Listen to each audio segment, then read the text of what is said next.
Ladies and gentlemen, we're going to be starting today's session focusing on metrics and measurement.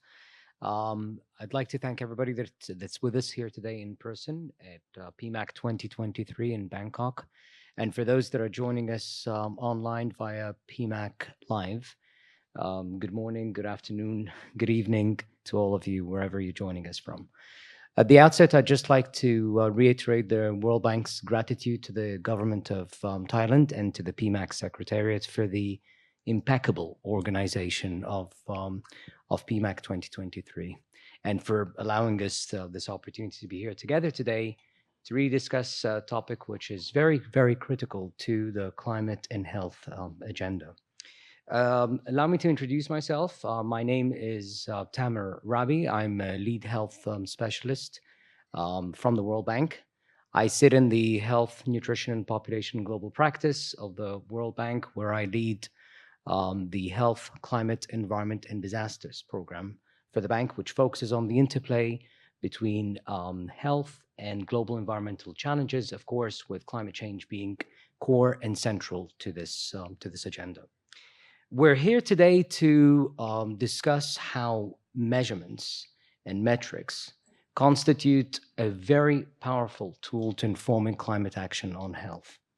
The use of evidence, particularly in quantitative form, is not only important for us to understand the scale of the challenge, of the climate and health challenge, but equally so, it's to inform us in how we can track our efforts in investments and in financing of climate adaptation and mitigation. And also it facilitates it facilitates our discussions with countries on how to further allocate resources and in decision making in general. Today's event comes in with three main objectives. The first one is to look at the state of the art in terms of measuring and quantifying the climate-related burden of disease and its associated economic impacts. It also comes in to share with everyone new developments in measurements and tools that have been put together to allow us to track impacts from climate change on health, and finally to share country experiences in that respect. So without any further ado, I'd like to present our keynote speaker for today's event, Dr. Marina Romanello, who's the Executive Director for the Lancet Countdown on Health and Climate Change. And I believe that Dr. Romanello's presentation today is going to be focusing on the different pathways on measuring and quantifying the climate-related burden of disease and the economic impacts associated with that, but also shedding some light on some of the equity dimensions that need to be considered in this dialogue, particularly in relation to vulnerable populations from climate change. Marina, over to you. Thank you very much. And thank you all for being here, especially, I know it's very early today, a very early start, so thank you for coming along. As mentioned, I'm the Executive Director for Lancet Countdown, and Lancet Countdown is very much about data and metrics and monitoring. So today I'm going to share with you some of our learning, some of our experience in terms of developing these metrics. I'm also going to show you what we do with those metrics, or what we try and do with those metrics. And then I'm going to show you those metrics in action, what they've shown us in our latest reports, what are our key findings, and how it is that each year we can produce annual iterations of those findings. So if I could just have the slides on. Thank you. The next slide, please.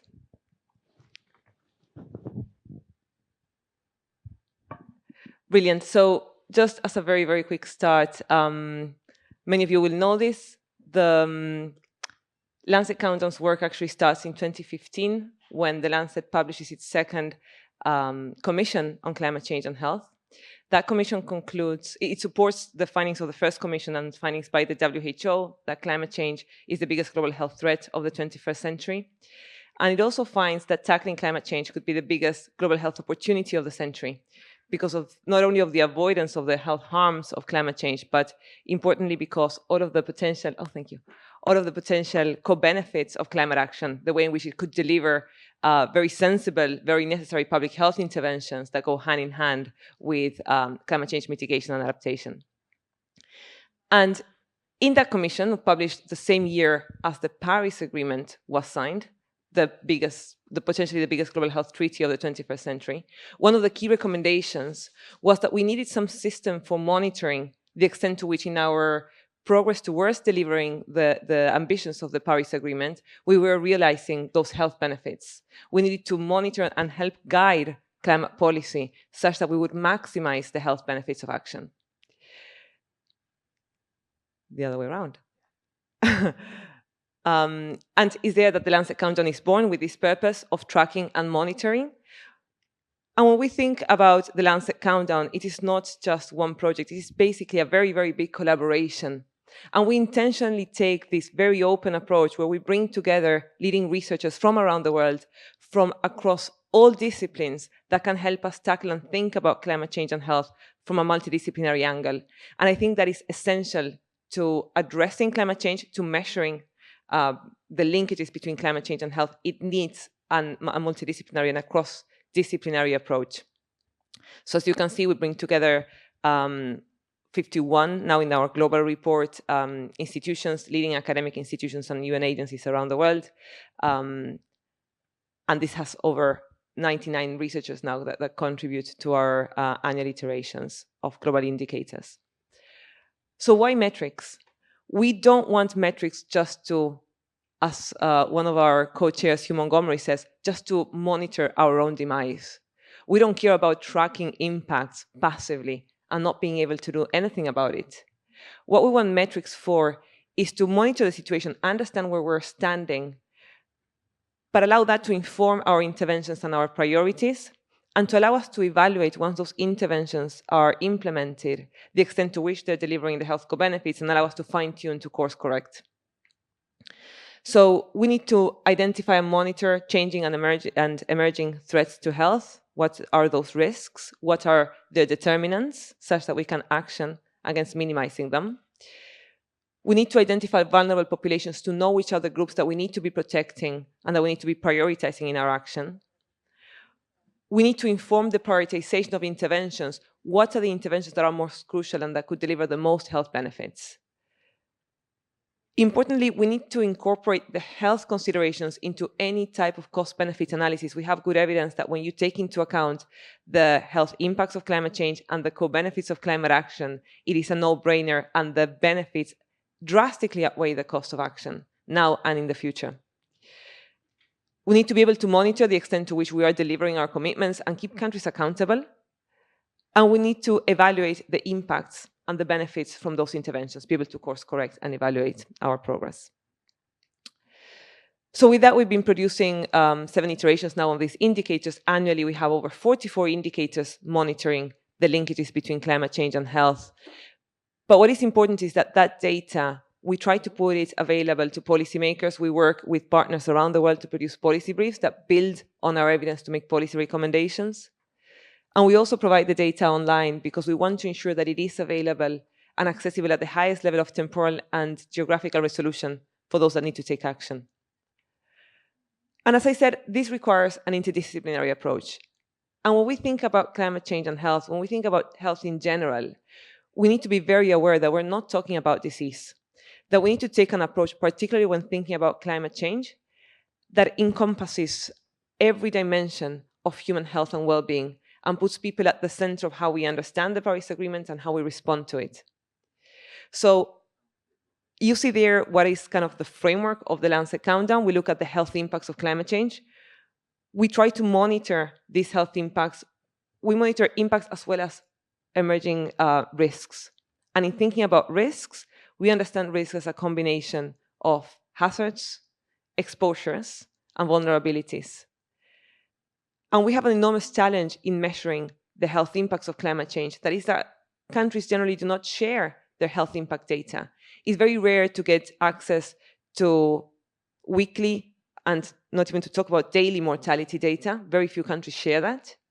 We don't have data on hospitalizations, morbidity. We don't have causes of death. So it's really, really hard to assess impacts.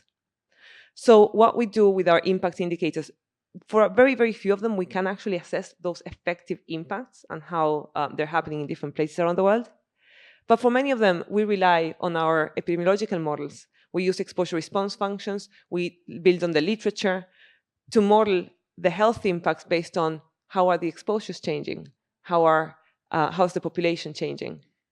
And that is very powerful, but it does not allow us to capture the changing relative risk that would come as a result of adaptation. So it's a big limitation that we have. And in that, we do need more data sharing. But one thing that we can do very well, and it is very interesting because from the health sector, we rarely have that wealth of data, is monitoring the change in the environment. And we have very good reanalysis data now that allows us to monitor with very high levels of geographical resolution and temporal resolution what is happening with almost every dimension of our climate and our weather. And with that, we can use much of that data to estimate exposures, to estimate the changing hazards. And we have the population data as well to allow us to do that. But again, there's a lot of bottom-up data that is necessary still. And much of what we do in terms of impact is, let's say, imputed. And we need to be much better at being able to monitor sensitively to interventions. The other thing that we look at, and you can see that in the bottom left of that graphic, is look at health adaptation, crucial to avoiding the health harms of climate change. We cannot do without adaptation. And in there, we build, by and large, on data that is reported by countries. Much of the data is collected by the WHO in their country surveys. And we look at the extent to which countries are assessing the risks, the extent to which they're planning to adapt, and the extent to which vulnerabilities are changing. And that is a crucial element. We are still, because we don't have data on impacts, we're still not that able to identify vulnerable populations as well as we should be, because we don't know who's being impacted and when. And importantly, because the little data that we do have in general is not disaggregated to allow for the differences between different groups to be exposed. So that is a big limitation that we also need to tackle through better data infrastructure.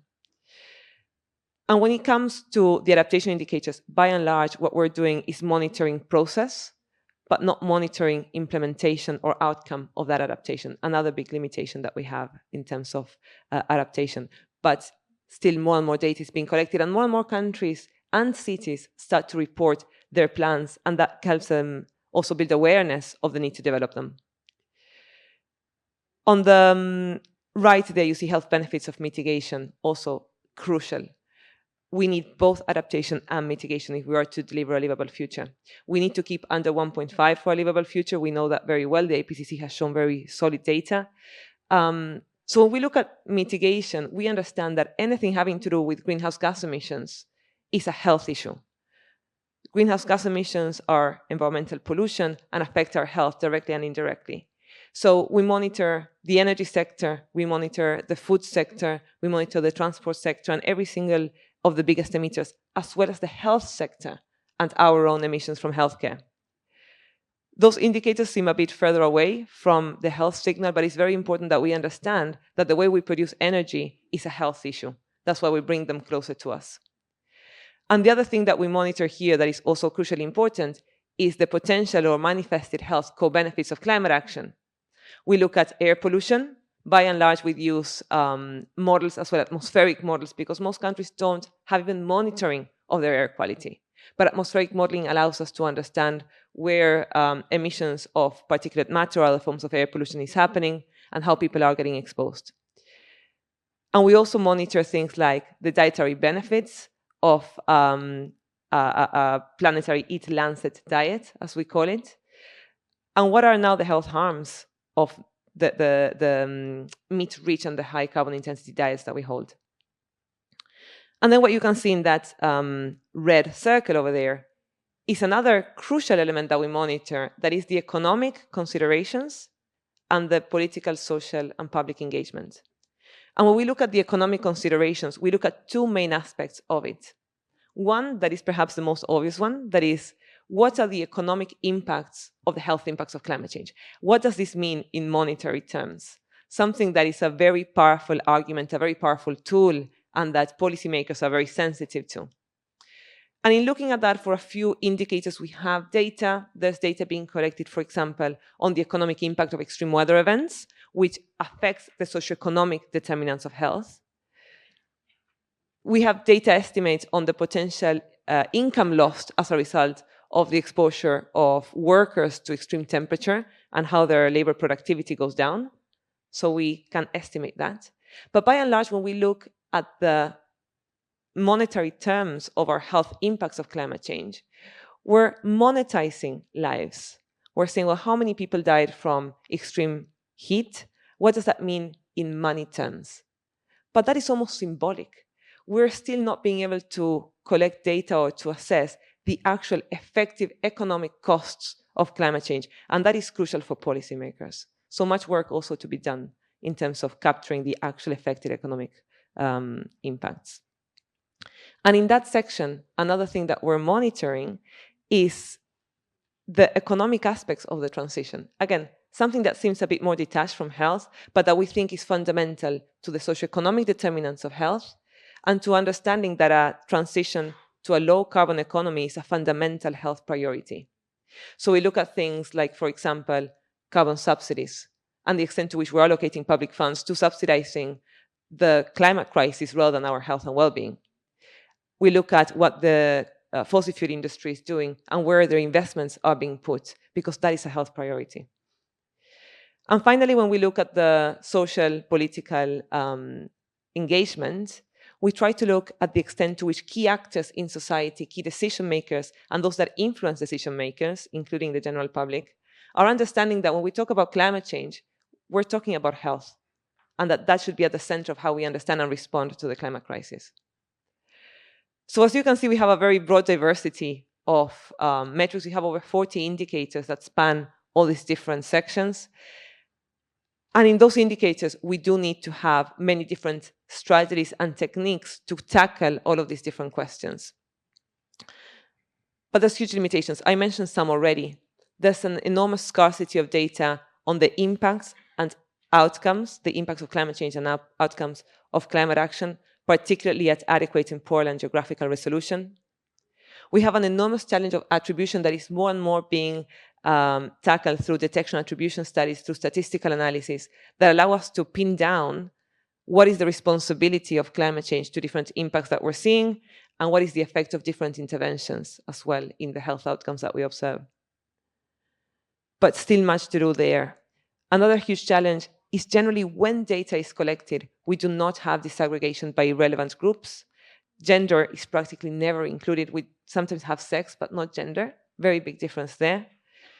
Ethnicity, income groupings, rarely considered. So that impairs our capacity to identify vulnerable groups and being able to adapt our own interventions to them and tailor them. And as I said, data on actual spend and costs. But I promised you I would show you some of these indicators in action. And I'm going to do this very, very quickly because I know that this is not the core, but I do think it's important for you to see roughly what it is that we are able to do. So in this slide, I threw as much as I could, keeping it relatively legible, and I realized it isn't. But all I want you to take from this slide is that when we look at the health impacts and health risks of climate change through many different techniques, we're seeing that everything is facing upwards, as you can see in that slide. And in general, in all of this, whenever something faces up, that is bad news. We're seeing exposure to extremes of heat increasing for vulnerable populations. We're seeing in that graph that you see there in the middle, we're seeing labor capacity being lost across all of the sectors of the economy. And here you see 4 graphs, and it's because we've managed to disaggregate the data according to each country's Human Development Index.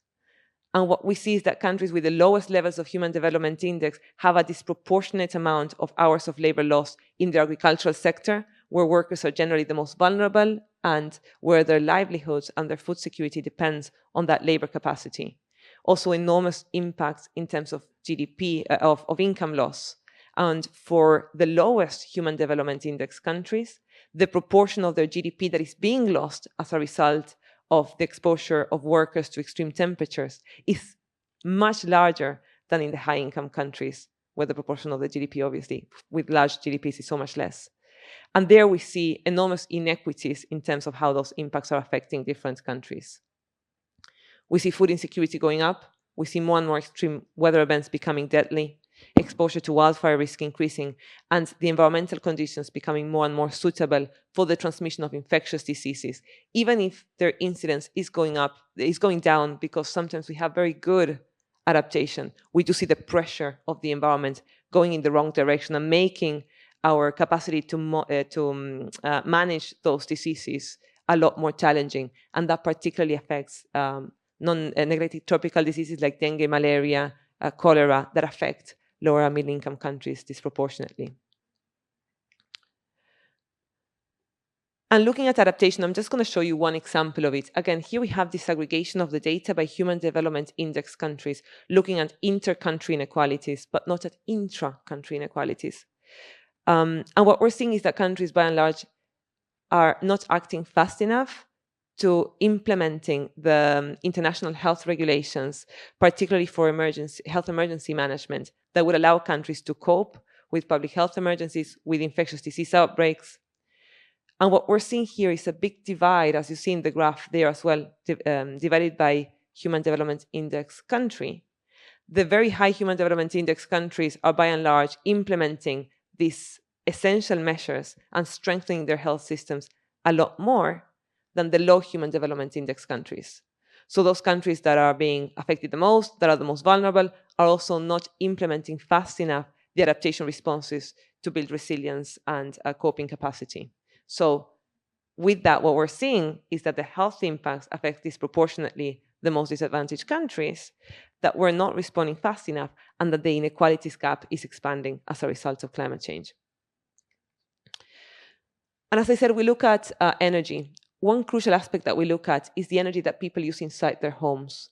And that is because that tells us a lot about the indoor air quality and the extent to which we have energy poverty, or we're being able to access clean energy sources. And what we're seeing here as well is that because of the slow adoption of clean renewables, millions around the world keep on using dirty fuels in their homes. And again, we've divided this by Human Development Index countries. And what we're seeing is that, as you see in that graph, the countries with low levels of Human Development Index are lagging far behind in being able to access clean fuels in their homes. Only 13% of people in low Human Development Index countries today use clean fuels and technologies for cooking. Again, data from the WHO, from their surveys. And that means that they're being exposed to toxic levels of air pollution inside their homes. From 62 countries that we've evaluated through a Bayesian model, we estimate that the levels of PM2.5 air pollution, the most toxic form of air pollution, exceeds by 30 times the levels recommended as safe by the WHO, 30 times more. And also, as I said, we monitor outdoor air quality. We're seeing PM2.5 attributable deaths. We're seeing these deaths not going down nearly as fast as they should be. And as I said, energy is essential to health. It's a health issue.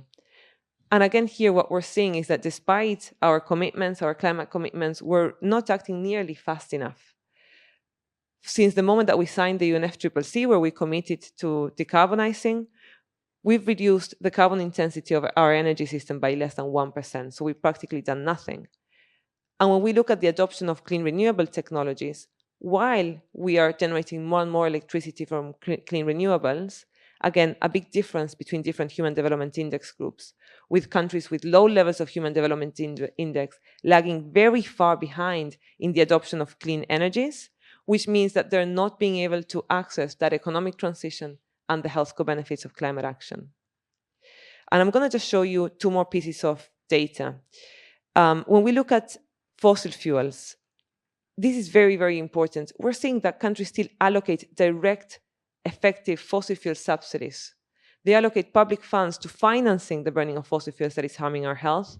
And from the 86 countries that we've analyzed that contribute to over 90% of our global greenhouse gas emissions, 80% of them are still subsidizing fossil fuels. The total sum is $400 billion each year, and that has gone up with the rising energy costs. And what is perhaps more important is that they sometimes allocate more funds to subsidizing fossil fuels than to their total health budgets. And looking at the fossil fuel companies, obviously, a lot of power in their hands in every sense of the word.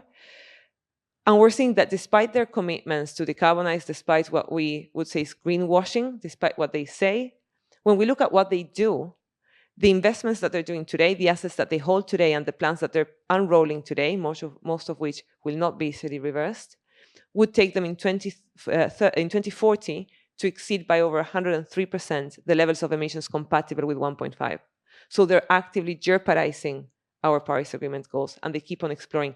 And what we know is that because of the rising energy costs, this value has now gone up, and it has become such a much more profitable industry. So with that, just to close, we're seeing that there's a persistent fossil fuel addictions. We're not transitioning to the clean energies that we have the technology to deliver. And that is amplifying the health impacts of the climate crisis and other crises that we're collectively facing. We're seeing through our data, with very solid data, that governments and companies keep on prioritizing fossil fuels over people's health. But we also see a big opportunity that with a health-centered response and by delivering the ambitions of the Paris Agreement, we have an enormous opportunity to deliver a future in which we can not only survive with 1.5 degrees, but also deliver these health co-benefits and thrive. So with that, I will just finish, and thank you very much for your attention. Thank you very much, Marina. That was phenomenal. I think the main message that really came out at the very beginning of your keynote is that health needs to be at the center of the climate change agenda. And in doing so, people need to be at the heart of that. And I think that that's definitely a very powerful message that we got out of the keynote presentation that you provided. Second thing is on data and ensuring that the data that we're putting together and we're collating is data that will be made available for decision making for operations on the ground and investments. So very practical way of looking at how we monitor and track data for that purpose. The balance between adaptation and mitigation was also a very crucial message for us to hear in your presentation. And most certainly the focus on vulnerable populations and how we could be picking up on some of those very crucial dimensions around gender, ethnicities, as you were referring to, and looking at the risks through that lens in terms of exposures and vulnerabilities. So thanks again, Marina, for that, and thanks for setting the stage for a very, I think, exciting discussion today. I'm going to ask my colleague, Dr. Dermot Campbell-Landrum from the World Health Organization. He's the head of the Climate Change and Health Unit at WHO in Geneva, to be moderating the next part of today's event. Fantastic. Thanks so much, Tamer. Thanks, Marina, for, as you say, for an excellent presentation, really setting the scene. So my name is Dermot Campbell-Landrum. I'm the head of the Climate Change and Health Unit at the World Health Organization in Geneva. And like our colleagues from the World Bank, we have a real interest, a fundamental interest in this area of work, the area of metrics and evaluation and so on. We are directly accountable to our countries, firstly accountable to the vulnerable populations of the world that we all work to try and protect from the health impacts of climate change. We're also accountable to some extent to our donors. So we have to be able to provide the evidence that any investment that is made, any effort that is made to address the climate crisis is effective, gives good value for money, and so on. So it's absolutely critical that we have the data, the metrics, we choose the best metrics and then get the best data to respond to those. And just from the WHO point of view, we've been talking about the climate crisis for a long period of time. As Marina has referenced, it was 15 years ago that our previous Director General said climate change is potentially the greatest health threat of the 21st century, and nothing in the interim has made us change our evaluation of that. But this is still a relatively new field, and in the area of impacts and evaluation, the first estimate of the global burden of disease from climate change was published in the year 2000. It was work that we did from the London School on behalf of WHO. And just as an aside, I don't know, those of you who watched the opening ceremony yesterday, who were watching that amazing cartoon, there was one point at which there was like a banner headline that went across the the cartoon that said 250,000 deaths projected a year from climate change. That's based on work that WHO has done. We've been cited in some interesting places before, but we've never been cited previously in a cartoon. So that's a first for us. So since that time, we've been collecting information on the impacts of climate change, the opportunities for action, and so on. But it's still relatively early days. The Lancet Countdown is a fantastic initiative in aggregating the information that we have.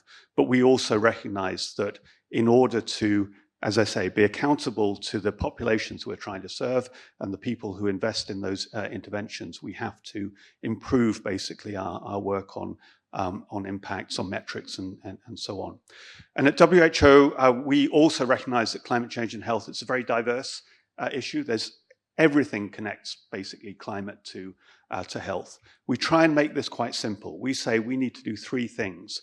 We need to protect people from the health impacts of climate change, these escalating risks that we see. That's number one. The second is we need to get the carbon out of health systems, because it's now 10% of the global economy, about 5% of carbon emissions. And then the third is that we have to mitigate, but we have to do it in a way that protects health and promotes health. And we've heard some of the evidence of the opportunities for that as we shift to clean energy systems, more sustainable transport systems, and so on. So that's what we say that the job is for health. And then in terms of our own contribution to this work at WHO, and Marina has referred to some of this, we've in the past published estimates of the burden of disease. We carry out global surveys. We track with countries the extent to which they have things like vulnerability and adaptation assessments, national adaptation plans, are implementing the IHR in order to protect from climate risks. But we also recognize that there are still big gaps in what we have and what we need to collect. And some of these gaps are around really comprehensive projections of the future risks of climate change. The Lancet is fantastic. It's mainly tracking what has happened up until now, which is fundamentally important, but we also need to look forward. And one of the presentations that we'll be hearing today is work from the IHME and looking at their machinery for doing future projections of health risks. We also need to improve our work on getting best buys for interventions. And we'll be hearing a little bit from the World Bank, who have a shared interest with us in knowing that if you're going to put money into an intervention, is it the most effective intervention? Do you get the best value out of it? We also have to get better at the economics. As Marina has pointed out, the current economics of energy in relation to health are crazy. It is ridiculous that we're subsidizing the fossil fuel industry to the tune of $11 million a minute. And most of that is, in fact, the unvalued health impacts of the fossil fuels that are being burnt. We have to get better at having both the metrics, but also being able to engage in these conversations to start to change this, because this is an economy that is absolutely working against the interests of human health. We also have to put that in the wider development context as well, because climate change doesn't just affect health, it affects everything else out there as well. So we'll also be hearing a couple of presentations that make that connection between climate change, health, and other aspects of human well-being. So that's my introduction to the panel session. Here I start to trust to the technology. We have two presenters who are online, we hope. The first is from Bhutan, and it's Dasho Kama Ura, who is the president of the Center for Bhutan Gross National Happiness Studies. Nope, we don't have him online. Okay, so he's been and gone at different times. He has a slightly unreliable internet connection. Climate change, one of the lessons of climate change, you need to adapt. So this is adaptation in action. We'll go directly, if we can, then to Seattle, to IHME, and we should have Professor steinelle Vollet online, and he is working on, many of you who work in the health field will be familiar with the Institute for Health Metrics and Evaluation. They are the group that has been behind the global burden of disease studies for over a couple of decades now, able to quantify the overall burden of disease from different health impacts and risk factors, and are now also looking at future projections as well. So I'm going to look to my right and see if we have Professor Vollert and whether we can have him and his slides on the screen. So over to you, Steinelle. Welcome, and the floor is yours. Thank you. I'm very happy to join you, and I'm very happy to present the forecasting framework of the Global Burden of Disease study. And we have some exciting new developments that I will share with you. So let me share my screen. Forecasting the GBD started in the 1990s when the first paper was on projections until 2020 actually was published in the Lancet in 1997. The WHO has done updated these estimates, and when IHME started in Seattle, it took a while, and before we published the first forecasting paper on mortality and life expectancy and risk attributable burden in 2018. Then we forecasted the populations, including fertility, mortality and migration for 195 countries to 2100. And what we're going to publish next is forecasting 370 causes for all the burden measures. That's years of life lost, years lived with disability, DALYs, incidence, prevalence, and healthy life expectancy. And also we will do scenarios for future burden that I will come back to. And we are also working now on a India subnational forecasting paper. Our reference scenario is what others would call a probabilistic forecast. It's what we would expect to happen in the future if the independent drivers of health continue to follow recent trends. And the causal relationships between drivers of health and health outcomes stay the same. So this is our estimate of the most likely future. What is unique to our framework on the global scale is that we can also do tailored scenarios from alternative future trajectories for any combination of the independent drivers in the model.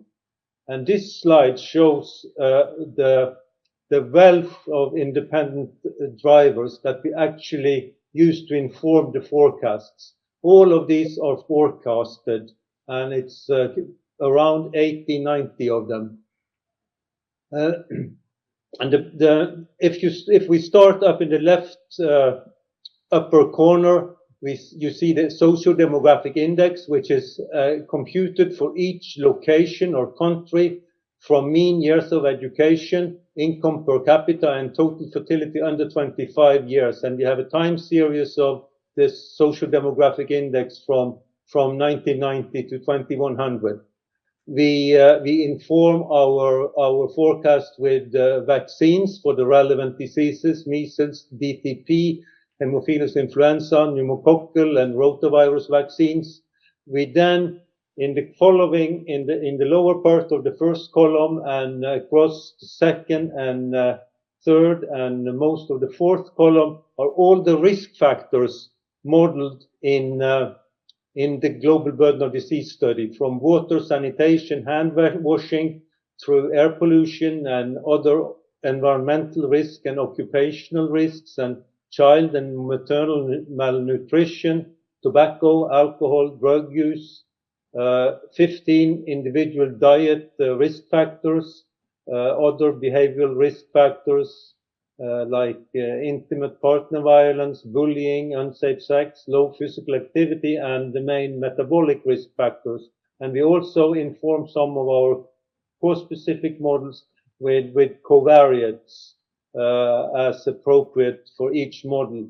And from the GBD 2019 that was published in 2020, we also have added non-optimal temperature as an environmental risk factors, and that was published in a dedicated paper in the Lancet in 21. And what I will say very little about the methods behind all of this, but just a few words that the GBT mortality is forecasted separately for males and females in more than 200 cause-specific mixed effects regression models with an offset that, and this offset consists or captures the cause-specific combined risk factor effects that we take from the GBD comparative risk assessment that quantifies the causal relationship between close to 70 risks and all the causes we model and account for risk factor mediation. And then the risk-deleted mortalities model as a function of the social demographic index, time, and additional cause-specific covariates. And we also run ARIMA models on the unexplained residual.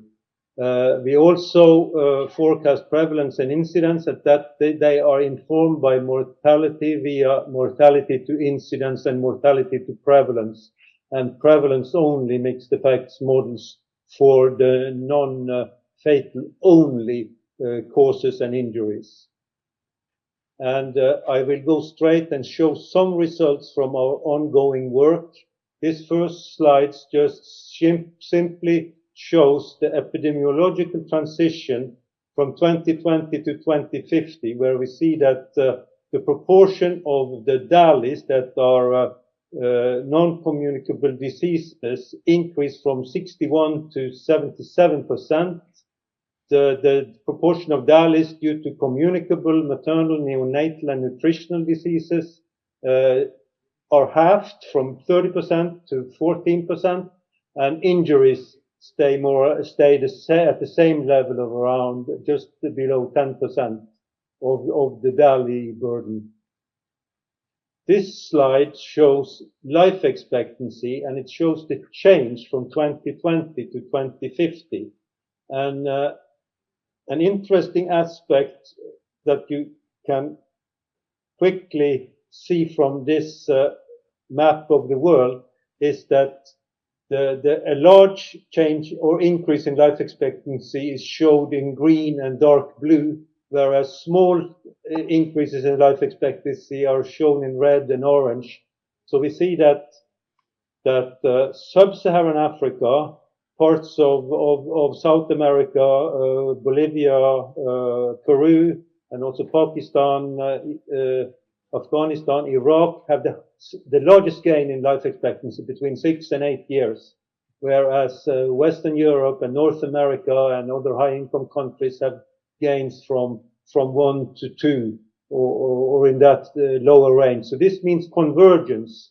And one thing that this slide does not tell is that we are actually, for the next 30 years, we are seeing a slow down in the growth of life expectancy compared to the previous 30 years.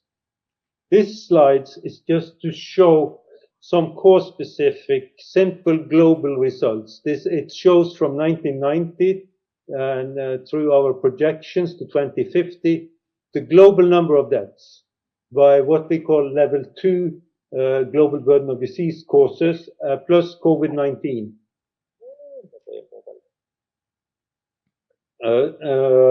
So we see that in 2020 we have a bit above 60 million deaths globally. We can see the impact of the COVID epidemic on top, and if we go from the bottom and up, we can see the cause-specific contributions. Yellow at the bottom, we have deaths due to HIV/AIDS. Then in the blue band, we have pneumonia. In the green band, we have diarrhea and other enteric infections. We see there is a thin band of neglected tropical diseases, and then we have maternal and neonatal and nutritional deficiency below the black band, which are cancer deaths. That is the beginning of the non-communicable diseases. Above is cardiovascular, followed by chronic respiratory, digestive in dark green, neurological, that is where Alzheimer's disease is a big contributor in light green, and then diabetes and kidney disease in orange. And on top of that, we see three bands with injuries, which are transport accidents, unintentional injuries and self-harm and interpersonal violence and on the top. And we also, the excess mortality during the pandemic was close to 18 million, according to IHME's estimates.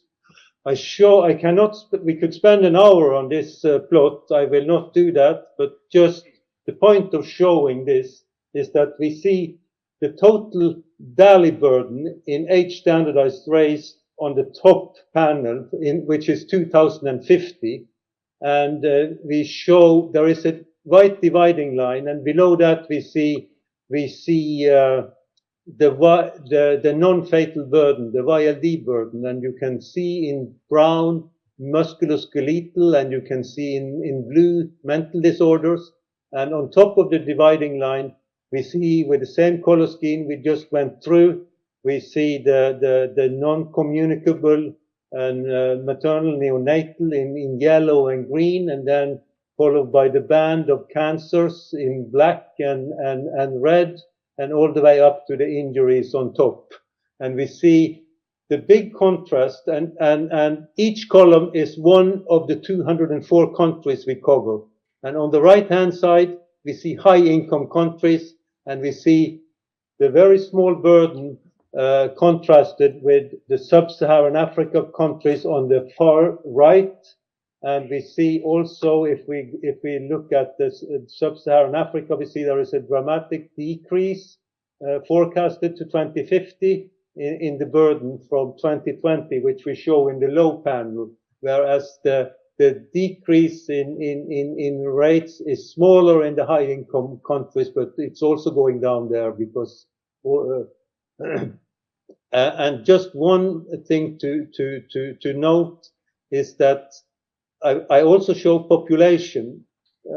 For high-income countries, it's around 1.1 billion in 2020, and it stays around 1.1 billion in 2050. And in the other countries, we see either a moderate growth, as in North Africa and South Asia, or stable situation, except for sub-Saharan Africa, where the population with the largest burden rate burden will double from 1.1 to 2.1 billion by 2050. I'm now going to tell you a bit about our alternative scenarios.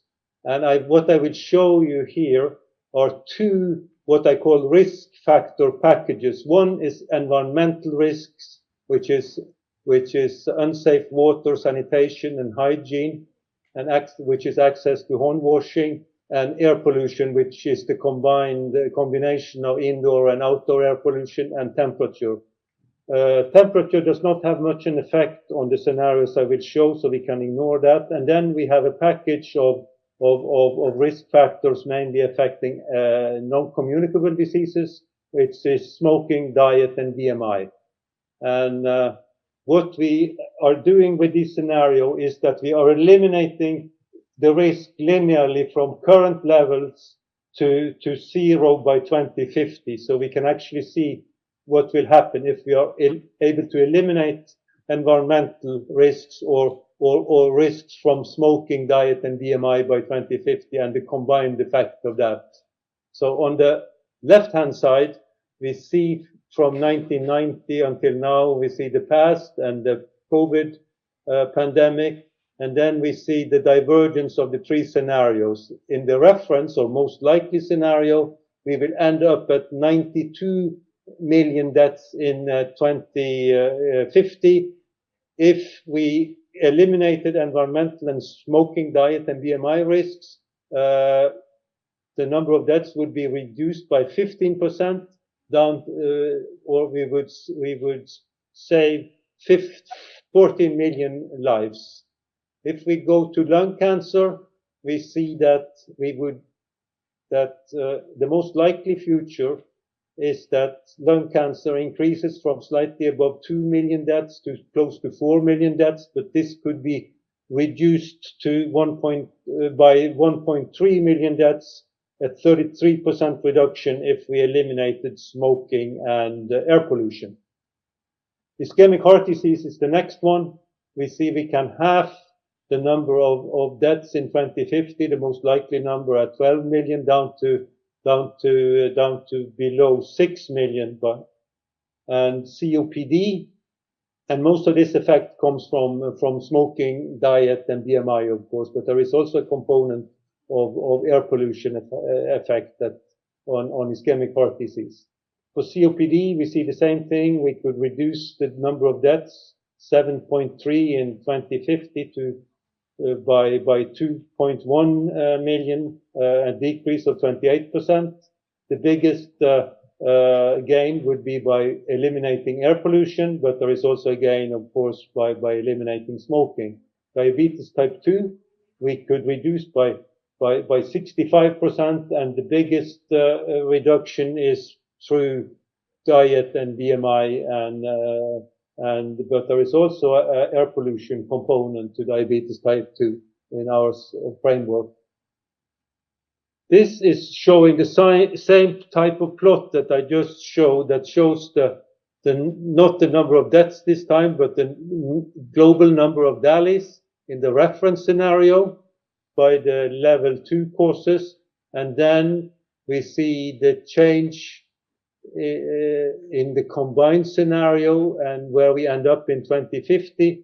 And we have taken the difference between these two scenarios, and we can see that most of the gain is happening in cardiovascular diseases, which is the red band, but also substantial reductions in cancers, which is the black band, and diarrhea, which is the green band, and pneumonia, which is another respiratory infections, which is the blue band.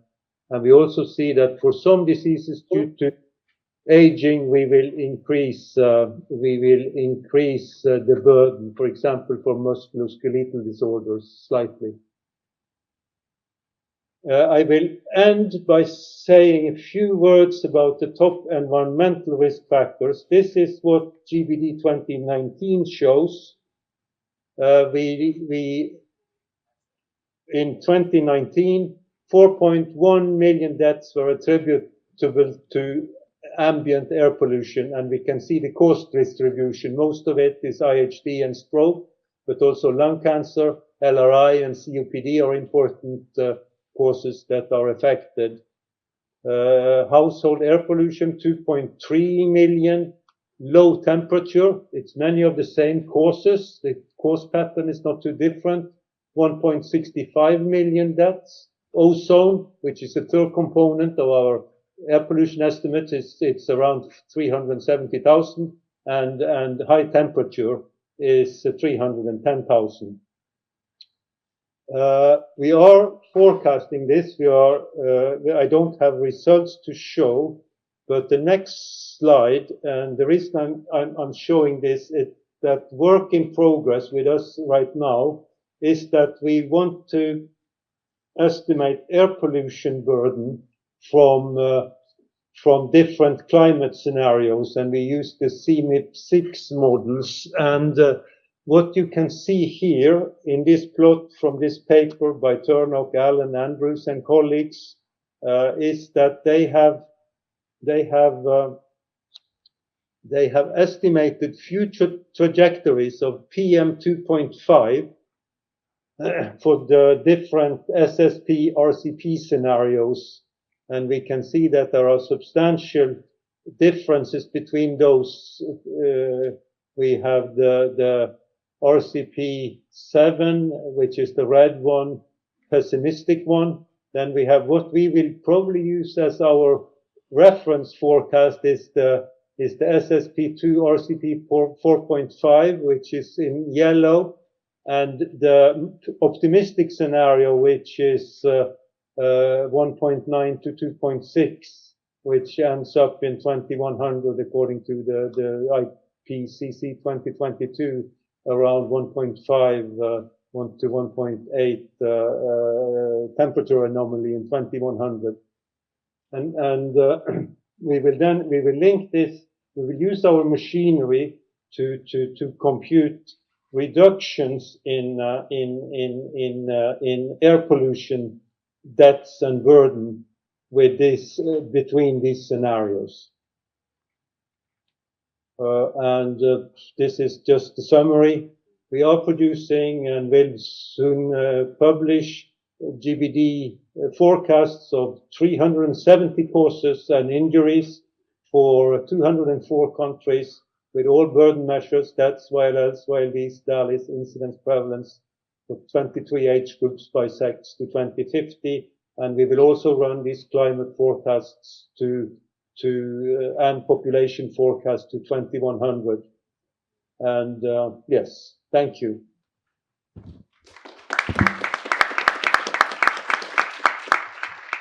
Thanks so much, Professor Voller. That was fantastic. Those of us who know the IHMA work know that it really is an incredibly powerful engine, both for looking at the current burden of disease, but also increasingly for looking out into the future as well.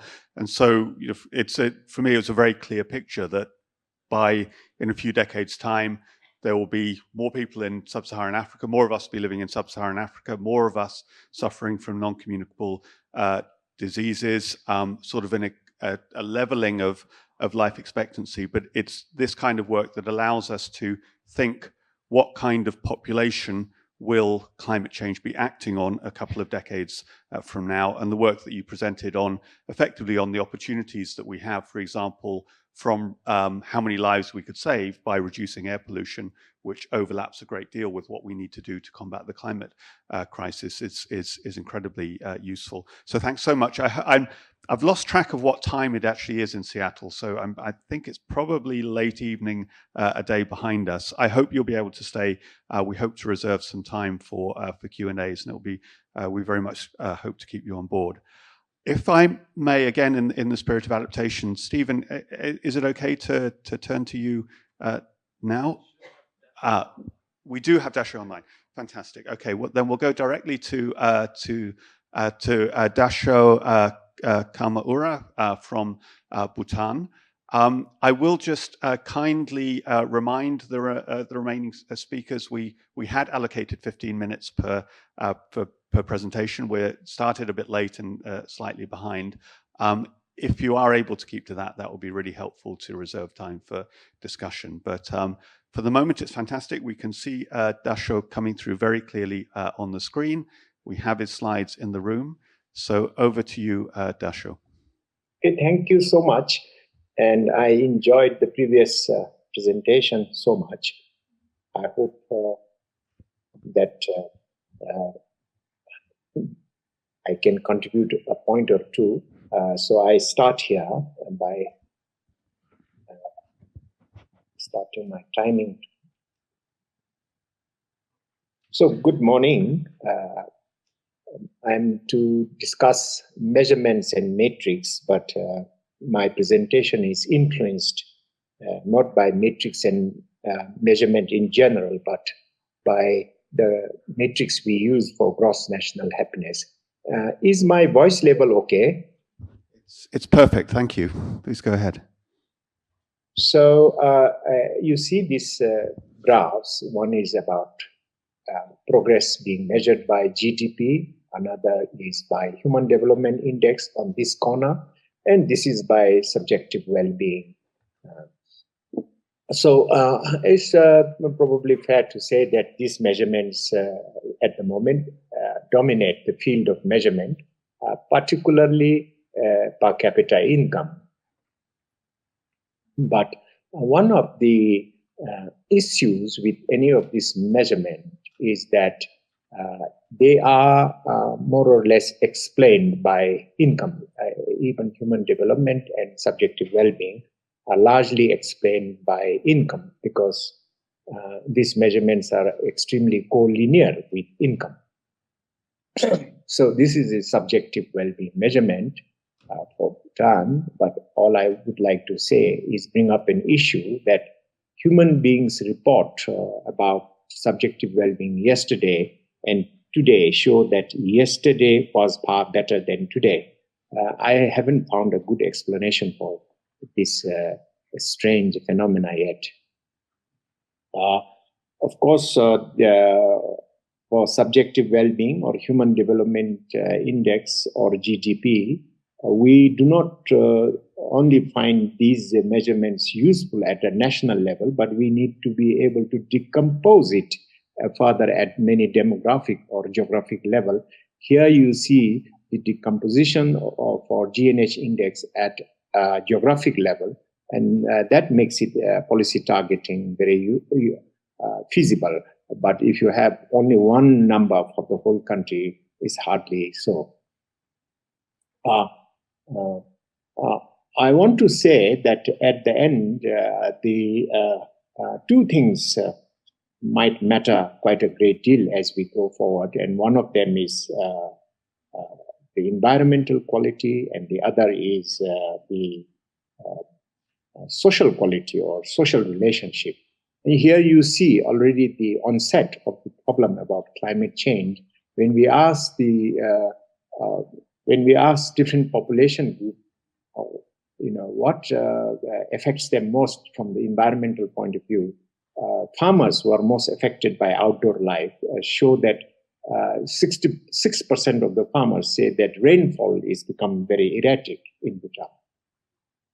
About social support, I like to preface by saying that, people's well-being or enjoyment of day-to-day really greatly depends not so much on how much money they have, but on the number of people they can count when they face problems. So you can see here that, those who can count on many people, more than 10, enjoy their day more, even when they face financial, emotional, or sickness. My presentation is very general, so I'm going to say that whenever you wish to consider an overall construction of an overall measurement, these 7-8 questions are very valid. The most important one, of course, is what do you like to measure, because that depends on the values of a society. And after that, should we quantify those values or not? If we quantify them, should we quantify it monetarily or directly in a non-monetary way? And then the question is, what would you like to consider that particular value as sufficient or not sufficient for your population? And also the question, a difficult question of how shall we weigh those values when we turn them into indicators. This question of weighting becomes particularly important if you want to aggregate things. And another question is, how shall we aggregate values if the values are both non-monetary and monetary? And so we have to have an aggregation method for combining them. And lastly, what is the frequency and for whom are we producing these numbers? Why? So in the case of GNH, we have consensually formulated that these are the things which we need to value. Prior to the question of measuring, these are the things we value. So 9 domains of gross-national happiness. And you can see culture and ecology and health featuring here. But the more controversial new domains of progress proposed by us are psychological well-being, community vitality, and time use within 24 hours. So the reasons for valuing these 9 domains are outlined briefly in this slide. The question of what should be valued are these 9 domains, why these are listed down below. And all of these things are measured to guide mostly public decisions. So you can see what we mean by the concept of community vitality domain. And these are the things which we measure with neighborhood, safety, relationship, and so on and so forth. I think this, again, I'm just listing out the domains of psychological well-being. Negative, positive emotions, subjective well-being evaluations of all the domains, perceived sources of happiness, and life satisfaction of various domains. I think one of the interesting things to do, I think, in well-being measurement is how people spend their time. And in this, the most important, I think, from the point of view of health, are exercise time, socialization time, sleep time. And the shift that occurs as we go along with modernization in the time use over 24 hours is a very interesting way to determine people's well-being. So here you can see, well, this is night, and here is morning, daytime, and the evening, and how Bhutanese spend time over these 24 hours. So if you add up all of these things for an individual, it will come to 24 hours.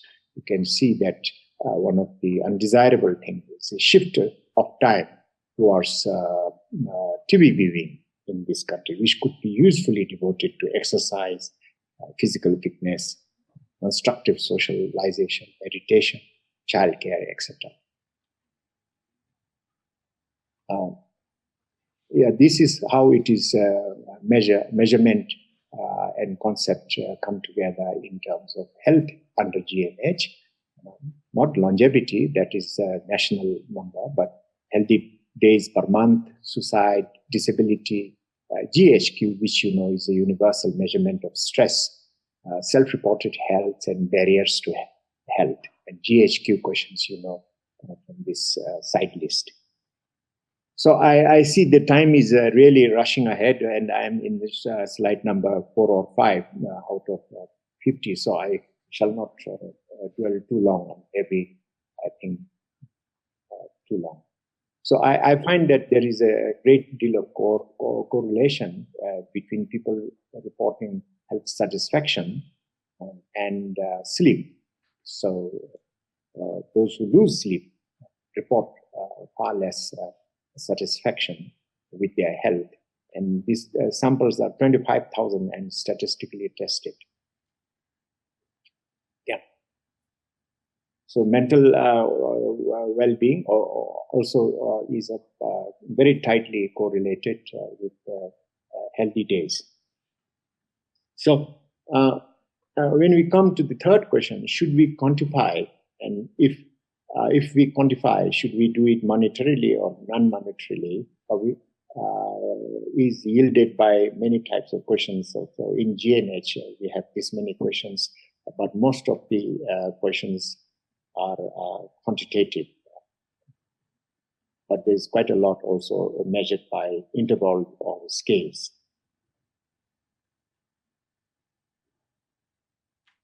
So, yeah, I have to rush through. One thing when we, before we aggregate data is the delicate question of what would you consider that adequate. So for example, in the GNH, we consider 7 hours, 30 minutes as sufficiency level for sleep. We can also decide for income, some median income or so. So sufficiency level is very important because once the sufficiency level is fixed, those who attain sufficiency are given 0 value, and those who do not attain sufficiency are 1. So after you dichotomize the data, it is then possible to add them up. You know, apples or oranges can be added up. So this just shows the division line, cutoff line between sufficient and insufficient with respect to mastery of language in culture domain. So you can say that this is insufficient, this is sufficient. So an individual may have a kind of a basket of conditions for happiness. Some attain sufficiency, others don't attain sufficiency, and they are later on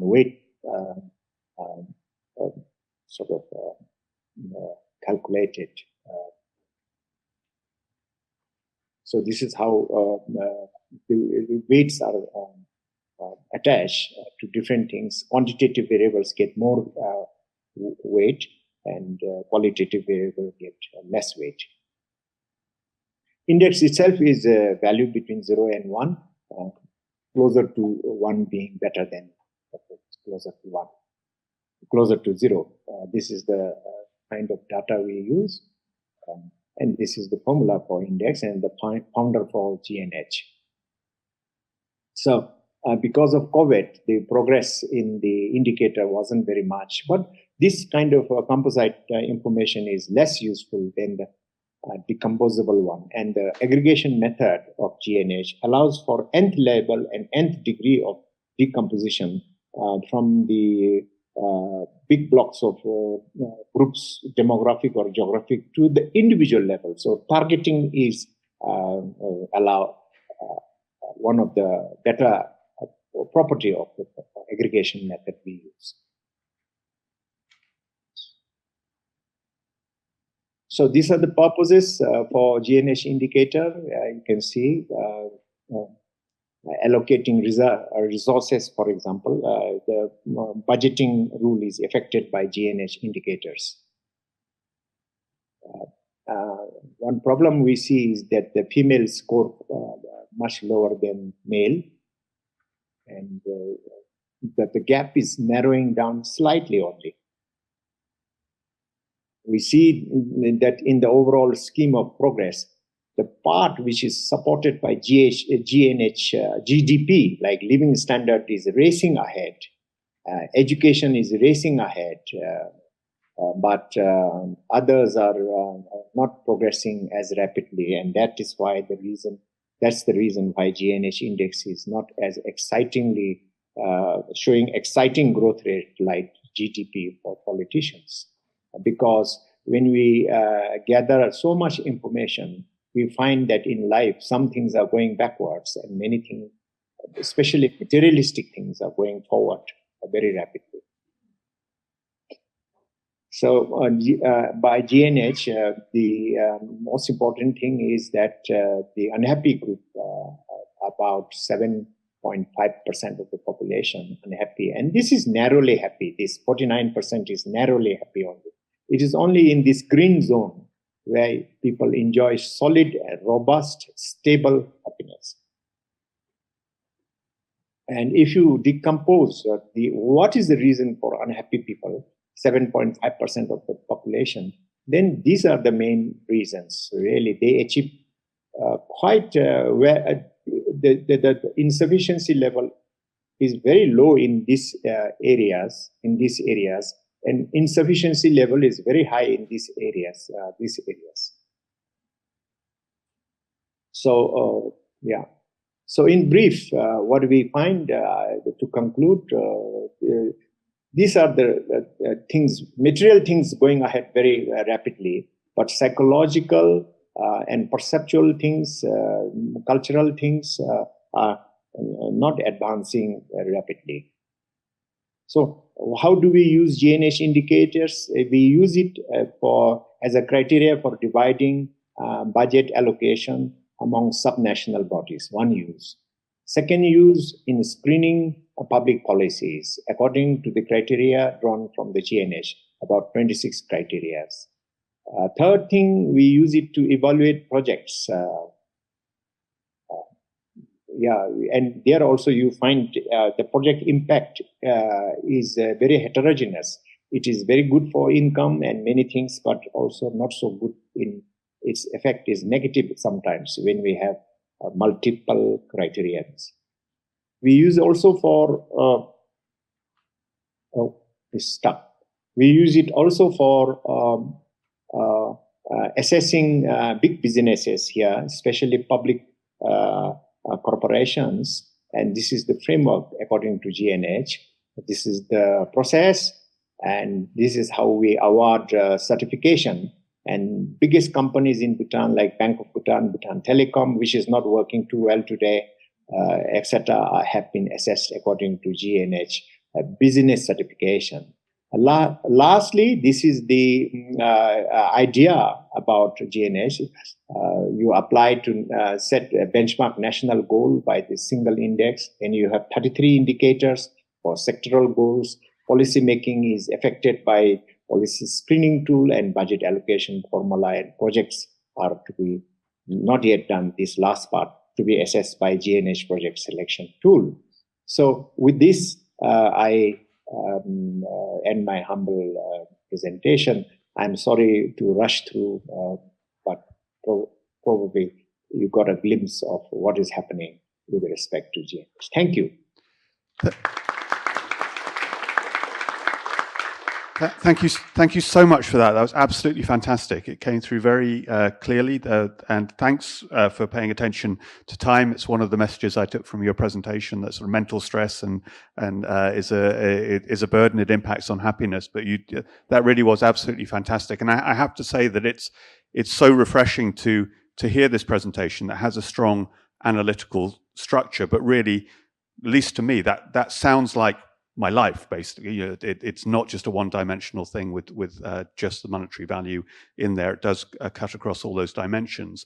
And in relation to climate change, I think it's particularly important to have these kinds of approaches, because climate change is effectively a systemic illness which impacts on many aspects of our lives, and GDP actually captures it very badly. So thank you so much for that. And it's something that I think those of us who work in this field will be very keen to try and sort of integrate and think how we capture, like, the, if you like, hard analytical questions on subsets of this with the more holistic picture that you've just presented. So thank you. I hope still that we'll have some time for some questions and answers at the end, and that you'll stay online. But at the moment, I'll hand straight over to Stephen from the World Bank for your presentation. Thanks, Stephen.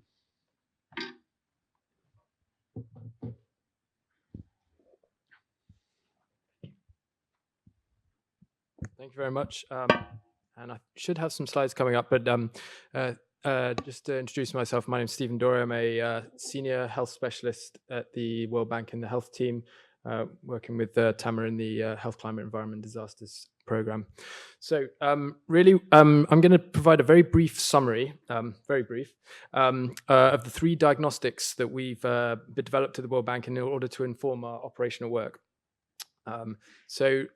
We've designed these with a view to, we tailored them with a view to leveraging the comparative advantage of the World Bank, which is a very operational approach.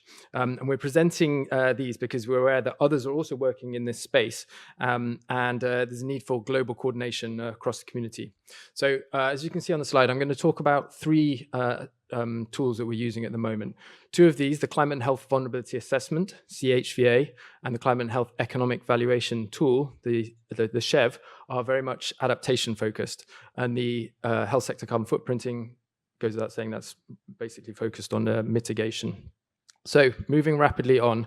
So the CHVA method, this is a very stepwise approach, starting with climatology, based mostly on available data through the World Bank's CCKP, the Climate Change Knowledge Portal. And this step really, it aims to summarize what is a huge and very complex data set, to see what's relevant climate exposures for the health risks. So we look at baseline temperatures, precipitation, humidity, sea level, if that's relevant to the geography, and also looking at the extremes, which is quite a tricky part of it. We look at today, the 2030s and the 2050s. So these are relatively near time scales for climate predictions, because we want this to be relevant to policy options today. And we look at, we currently use CMIP5, which is the most up-to-date bar 1 approach to modeling climate, just because of the way that we've developed this. We will be transitioning to CMIP6. For those of you that are nerdy about CMIPs, we look at 4.5 and 8.5. 4.5 being our best case scenario, 8.5 being, I think when we started this work, our worst case scenario, but it might be our scenario. So all the more important to do this work. So on the health risks, so we select a number of health risks based on mainly at this stage of the assessment, a desktop review, identifying 3 to 4 priority areas.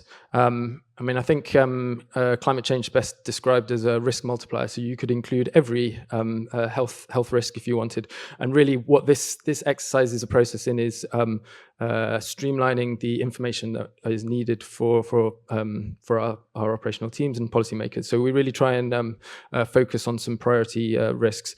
So then moving on to and then we look at adaptive capacity and recommendations. And I think if I've got so these are structured by the 6 health system building blocks. We look at current capacity and gaps and the predicted impact of climate change. And this is using the framework of the WHO's Climate Resilient Health Systems framework.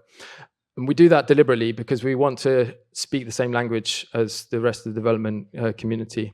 So the recommendations themselves are around the 10 components of the climate resilient health systems. And I think I should have this slide. Yeah. So this is the framework. You see the 6 building blocks in the middle, and then 10 components that map to those 6 on the outside. Just in terms of the outputs. From these, and I'm just really giving some examples, and these are just from 4 of the assessments we've done. We've currently completed 7, and we have another 4 in progress, and others coming down the line. And as you can see, we really do our best to have this handshake between the exposures through to the health risks, adaptive capacity, and recommendations. And these slides can be shared, but this is just to give you a flavor of some of the variety of different impacts that we look at. Commonly, the kinds of health risks that we're looking at are things like vector-borne diseases, waterborne diseases, nutrition, extreme heat, particularly. And that's one of the ones, actually, when we're in discussions with our health teams, as much as any others, they expect us to talk about malaria and talk about floods and cyclones or hurricanes. But heat is more of a surprise sometimes, and then nutrition and so on. So I know I'm going through this very fast, but I'm really keen that we have the discussion. So I'm going to move now to the climate and health economic valuation. And I'm pleased in the audience we have our colleague Womack, who's done a lot of work on this. So thank you, Womack. This really is focused on building on the CHVA to bring in a much more quantitative angle to what is more of a qualitative piece of work, and also importantly to speak the language of ministries of finance. We need to speak money to them. In essence, this is a 2-step process. On the right, on the slide, you see we quantify the health burden, which isn't a simple task, and on the right, we value that. So in terms of quantifying this, the majority of the health risks that we look at are based on WHO's dose response functions. And then we combine that with climate, economic data, demographic data, and health data to give more mortality and morbidity. Now we look across 6 climate-related health risks, 2 vector-borne diseases, malaria and dengue, stunting, diarrhea, extreme heat, and then not based on the dose responses, extreme events, very much focused around floods. And those were selected through a literature review, looking at what are the most available, where's the evidence the strongest. There are many other things that we would like to include in that. So mental health, for example, massive burden, I'm sure. Air pollution, we've already heard about. So then in terms of the valuation, so those morbidities and mortalities, using either a VSL or a cost per episode, we then estimate the costs from each of those health risks. And then I'll just give you an example of some outputs. Yep, it's buzzing. So I'm just presenting initial figures from 2 of the 4 countries we've looked at. So this is Bangladesh and Egypt. I'd just like to highlight this is a logarithmic scale. So those slightly higher morbidity bars are actually a lot higher. And I think this reflects really, you'll see that those are predominantly on the diarrheal disease and the stunting, as well as in Egypt on the dengue. The burdens economically seem to be highest on those that affect the youngest because of the the life course effect that there's going to be there. The other thing that I'd like to highlight here is if you see on Egypt, there's no burden from malaria. That's just because there isn't any malaria at the moment. So at the moment, that's a limitation of this tool, which is it's really multiplying current burdens. As we know, climate change, that may well change. So this is something that we're aware of and we'll be building into future iterations of this. So in terms of moving forward, how we plan to expand this, we will, what you see here are 2020 figures. We do have 2030 and 2050 figures for these countries, but we haven't put them up for the moment, but we can include that now. We also want to disaggregate this to subnational, and I think as we heard, the environmental data is there. It's the health data and whether it's collected and also available that's more of the challenge. But the crucial thing, I think, is that moving forward, what you're seeing here is the burdens if we don't do anything. This is, I think this is under RCP 8.5. It might be 4.5. I forget this one. But regardless, it's about what just happens if we don't do anything. And what we want to be able to look at is in the future, what would be the costs of taking action and what would be the benefits from that. So this would be, I think we're calling this this planned approach a best buys for climate and health, and this would follow the Copenhagen consensus, perhaps mirroring the success of the WHO's best buys on NCDs, which was a very effective approach. I think we need something like that in climate and health. So going on to the last one, health sector carbon footprinting, and this is the final metric, and really one where we've got the most ground to cover and the newest for us. We so far conducted this exercise in 33 countries. Only half of those were low and middle income countries, and none of them were low income countries due to data availability. What we found is, and consistent with other analyses, around 4 to 5% of national emissions. So this is all of the emissions of a country. So include all your transport, all your Ministry of Defence, whatever you want to include, 4 to 5% from the health system. So that's not the biggest, but it's non-trivial. And if we're going to move forward with our other goals to universal health coverage, some of those emissions are low because the health service delivery is low, and we need to increase that without increasing the emissions, so delinking those. This approach also is based on a top-down approach that looks across the whole system. The advantage is that we get all of the emissions, or we're estimating all of the emissions, but it's not necessarily that useful in terms of what you do next. Just very briefly, on the right, you see high, upper middle and lower middle income countries, and the different bars are to do with the orders, higher order, second and first order emissions. I won't go into what those mean, but it's to do with how proximal to the kind of the service delivery the emissions come. But in terms of what you do with it next, I mean, it does inform, but it's not as useful as having a facility level carbon footprint. And we think we need to do both of those. So if you do a carbon footprint at facility level, you're missing some of these wider pieces, but you have very specific recommendations that you can take forward.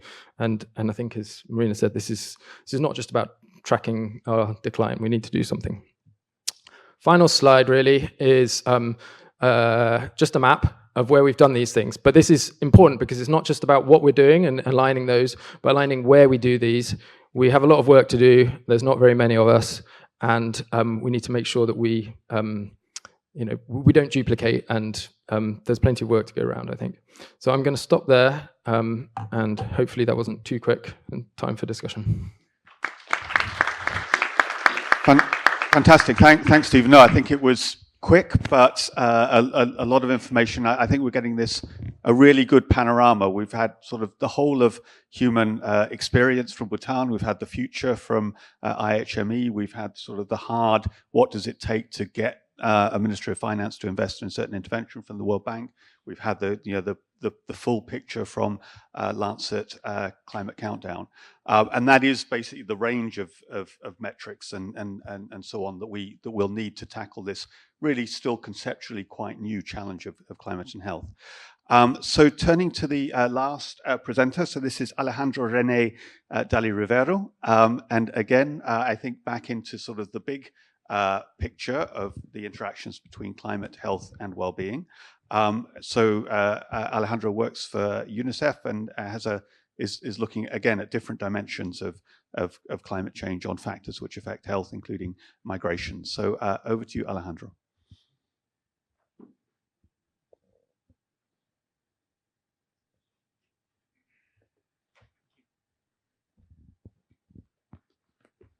I normally prefer to be seated. Oh, here's a microphone.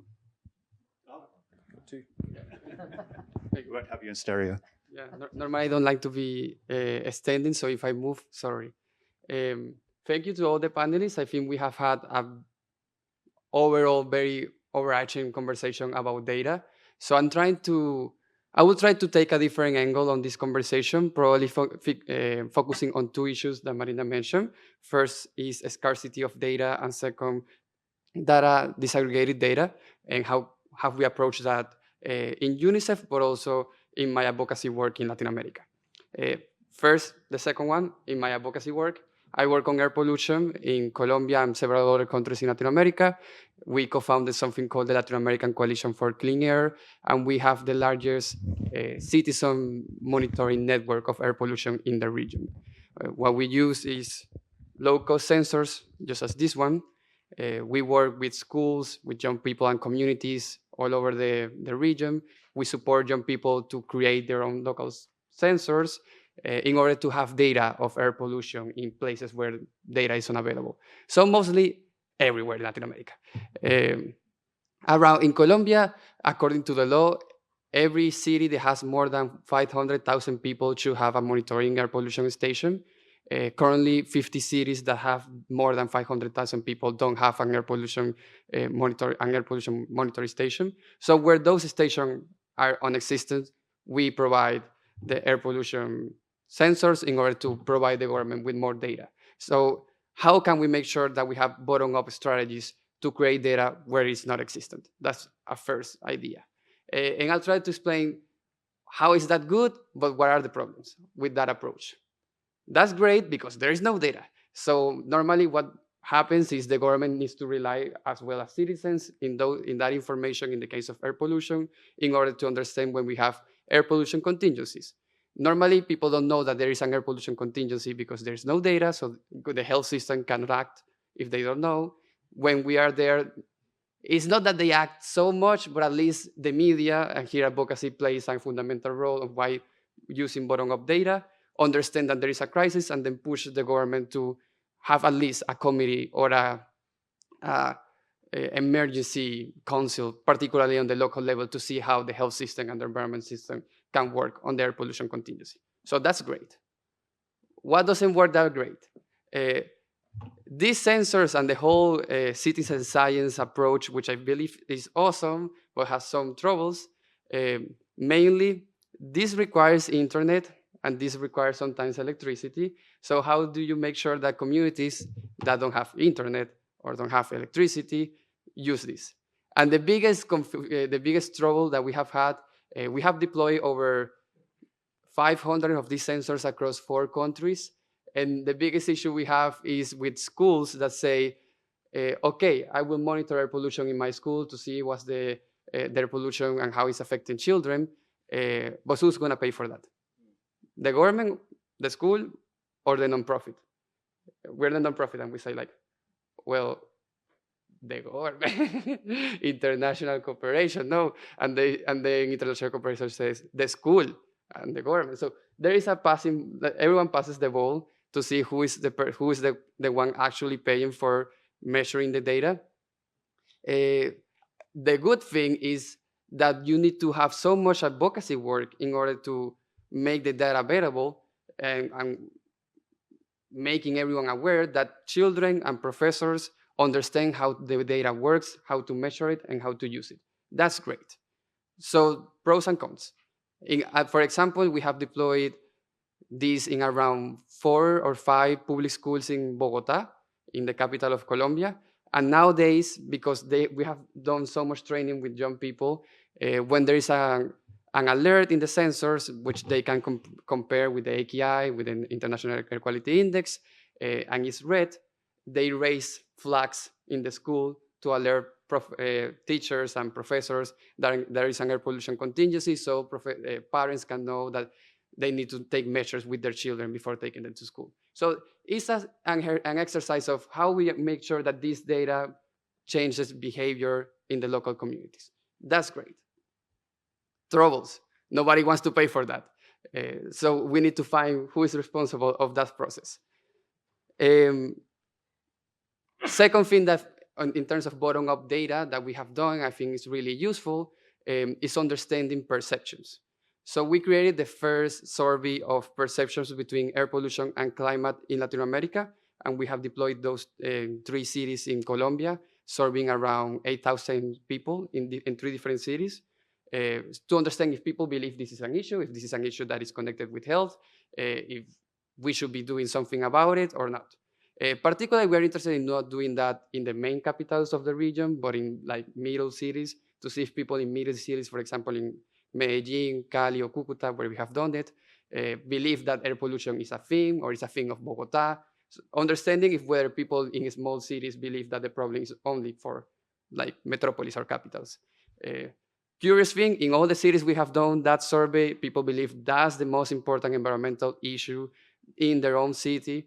So that's an instrument to allow governments to understand, okay, we need to take action.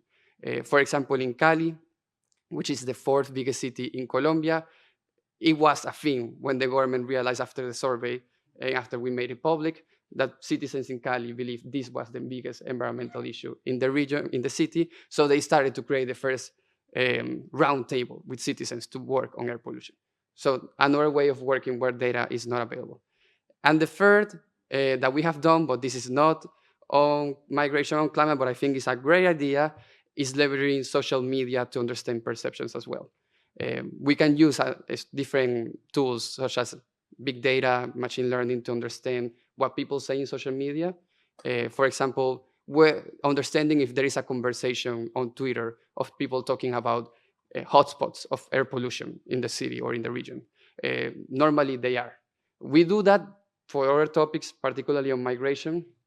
We create an algorithm that allows us to understand what people are saying on social media, in Twitter, Facebook, TikTok, other social media, and we understand hotspots, but of hate speech.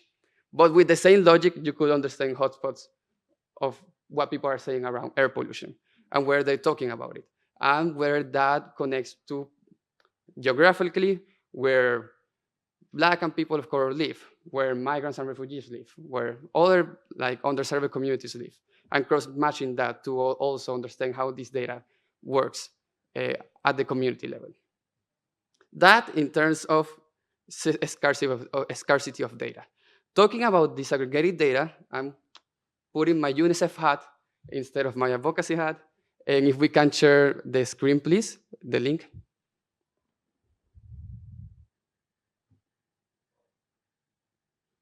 That. Okay, UNICEF hat, UN.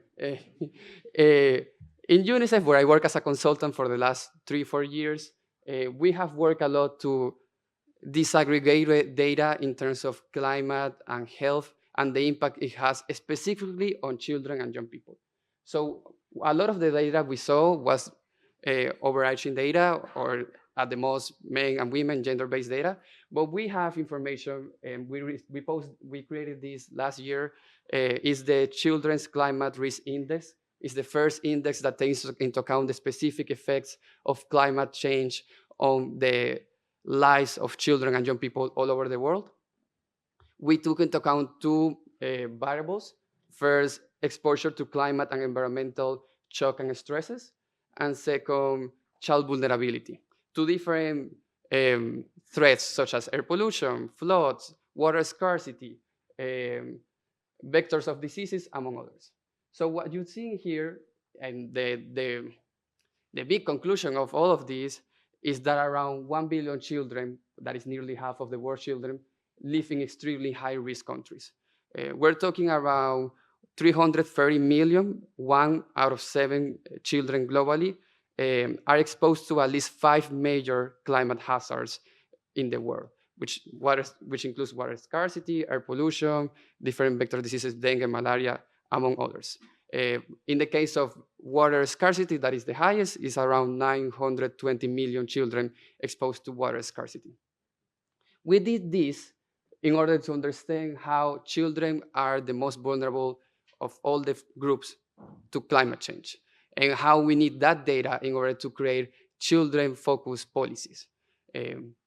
Based on this exercise, we decided to do an analysis of NDCs, the National Determinant Contributors, climate things, to see how many of those policies in America had children's targets in their measurement, where they include children in the way that they were measuring all their goals in terms of NDCs.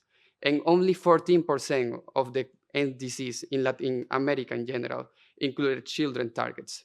So if children, as we're seeing, are the most affected and the most vulnerable, why NDCs are not taking into account children?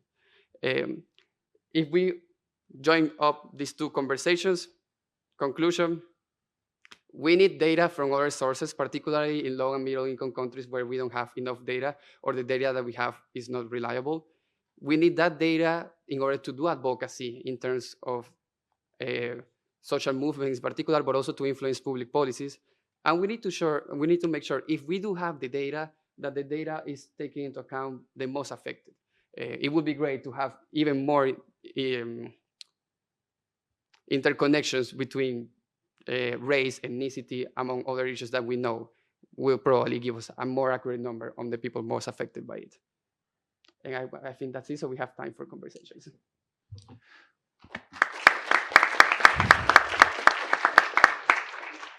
Again, wonderful. Thank you so much for that. And again, bringing in an additional perspective. I like the fact you wore two hats, your advocacy and your UNICEF hat. For me, they're the same hat. We can still advocate in the UN and UNICEF in particular. But particularly that aspect, I would say, of, I was very struck by the point that actually the act of trying to get the data also worked to raise awareness, and it was in some ways an intervention in itself, as well as the excellent work on pointing out where the vulnerabilities are and the importance of pointing out just how damaging climate change is, or how risky climate change is, particularly for vulnerable populations, including particularly for children. So again, a fantastic complementary perspective. So I've done a pretty poor job, I have to say, of managing time. We have I'm happy to go a little bit over. We started a little bit late, but we have at least sort of 5 minutes or more to have questions from the audience, to have any interventions that people would like to raise. I can already see one hand up at the back. If you'd like to come forward to the microphone and introduce yourself. Right, I can. Oh, fantastic. We have a queue. We have 5, and I'm going to stop it there. So we have one person already at the microphone, then the lady here, Tomas, and if I may, we'll go here and then back to you, Tomas.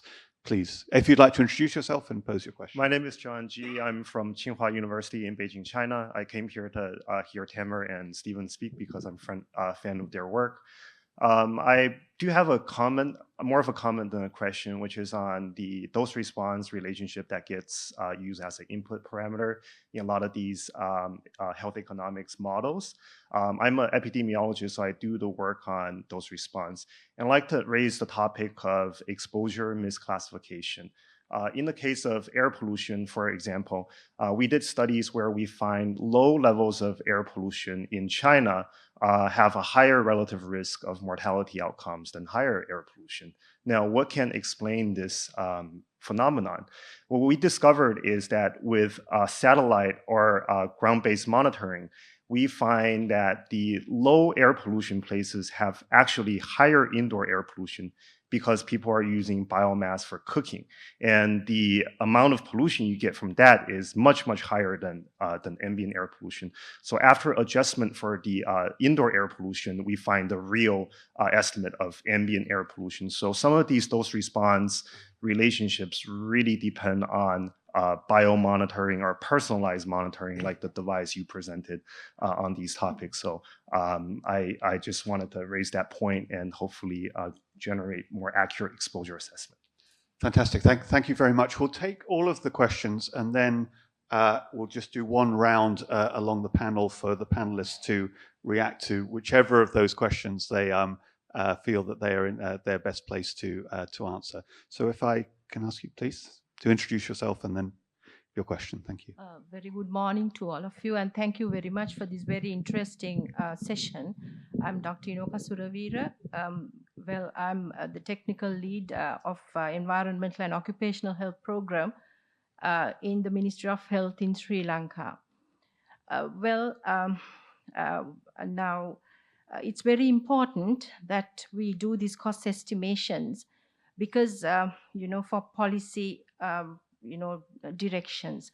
But unfortunately, in most of the countries, as you very correctly mentioned, there are gaps, especially in data. But what I'm trying to think is now climate change is happening and we are affected to the most. So therefore, we can't wait.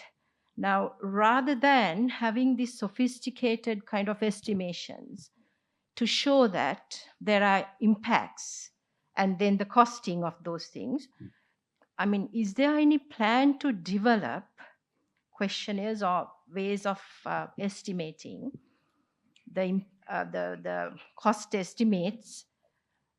Maybe like, with less predictive capacity, that's fine, considering low and middle income countries, like, different countries, so that at least they can, with whatever data they have, they can do these cost estimations and show the policymakers, okay, this is what is happening.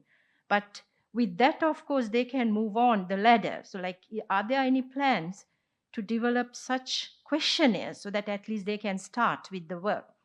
Second thing is, are there any plans to develop the capacities? Because in most of these countries, there is lack of capacity in terms of these cost estimations. So what are your plans to develop the capacities of professionals to do these things so that, we can do those things? Thank you very much. Wonderful. Thank you so much. So we have a plea for better refinement of our indicators. We have a plea that we are in a crisis. We need to move fast. Can we make it as simple and build capacity particularly for the most vulnerable countries? So we'll come back to the panel.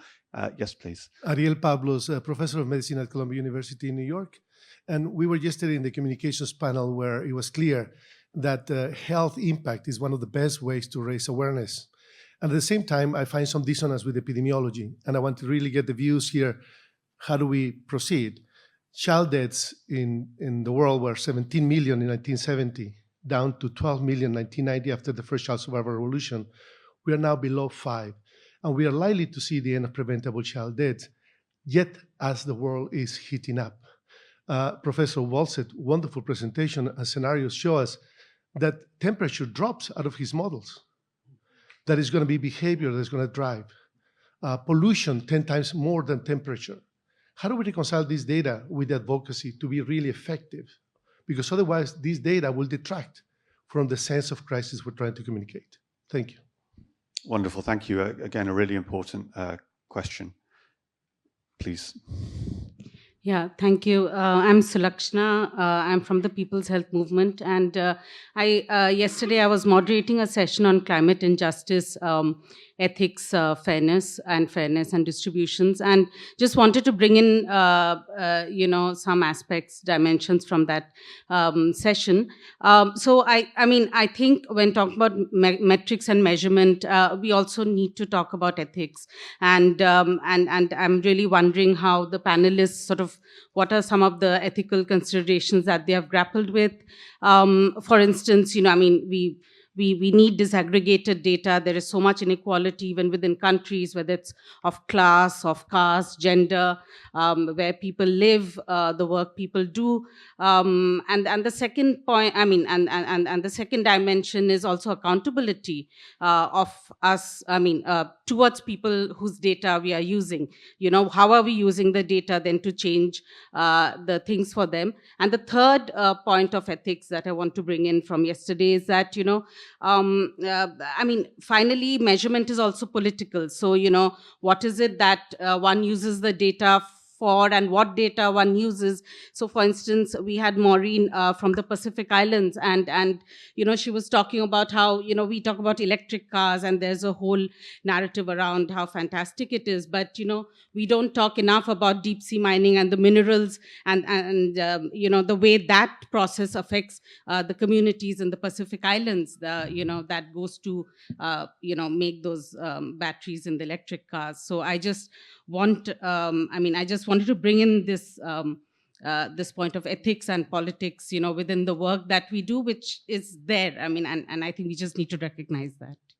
Wonderful. Again, thank you for both of those questions. So there's the question about how we ensure that what we're asking is the right kind of thing, and asking it in the right way, and has an accountability to the people that we're trying to serve, and how we marry up the best evidence, which we will always need, but also with the big picture, to make sure we're not being driven in the stories we tell by only the small things we might be able to measure accurately. So fantastic. Thanks very much. So last question, Thomas.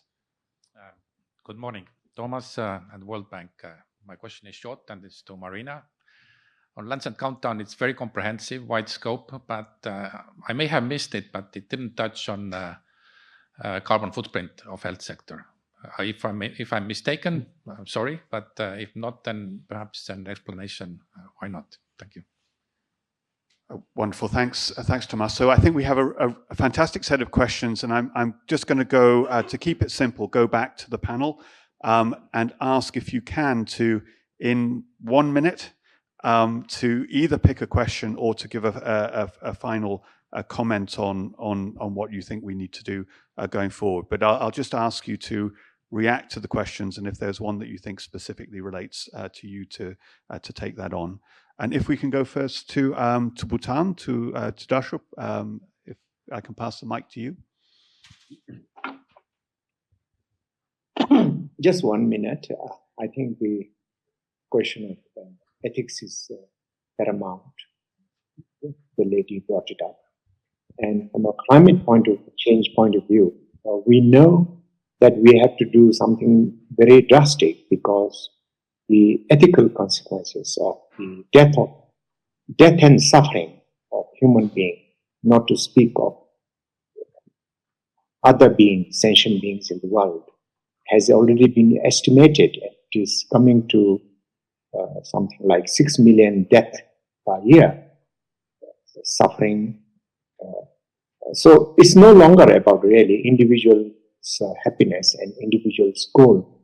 The species as a whole is going to die and suffer in such large scale. And that says it all, what we should do with data policy. So really the government policies around the world got to grapple with that, as you all know. And our data, our work, our science and policy both must answer that. And we should evaluate our works. Really, does it change any policy on the ground? Does it change our policy? Thank you very much. Wonderful, thank you. Again, coming back to this question of asking the right questions to actually improve people's lives and protect life on Earth. Over to you, steinelle, the same selection amongst the questions. Yeah, I think that was I'm very glad I got a comment on temperature dropping out of the equation, because I think that is just because of our modeling is currently insufficient. What I showed was actually the effect of mean temperature, but only to 2050. We would see more if we need to actually to go to 2100. But I think even more important is that we do not include in our model. We plan to do so, but the effect of extreme heat and also the consequences of extreme heat, which can be drought, that will could lead to crop loss and impede food production and other effects on extreme weather. So all of this, I think, so I would not in any way conclude from what I showed today that temperature in itself is not important. It's a much more complicated, and we are doing it so far. And but I think, but on the short term, there might be. I think the point is, and this is what we actually want to quantify, that on the short term, for sort of plausible climate scenarios, there might be larger gains in reduction of, say, deaths to air pollution than we will see increases in deaths due to increased temperatures. But that remains to be worked on. Wonderful. Again, thank you for that. And again, it speaks to knowing what your analysis, what questions it can support, and what questions can't really be justified with the modeling approach you're applying. But thank you very much, and thank you very much to the virtual speakers for your time. Over to Alejandro. Thank you. I'm going to briefly touch on the point of, I forgot your name, of what the lady said, and your point also as well. Definitely, we need to take into account how data shows up the difference and the discriminations and the injustices that we have in our communities. So who collects the data, for whom, to do what? We need to all ask those questions when we're working with data. I don't think it's just gathering data for gathering data. It's understanding to do what, for whom, with everything. Particularly if we're working with underserved communities, which we all are, because those are the most affected by it.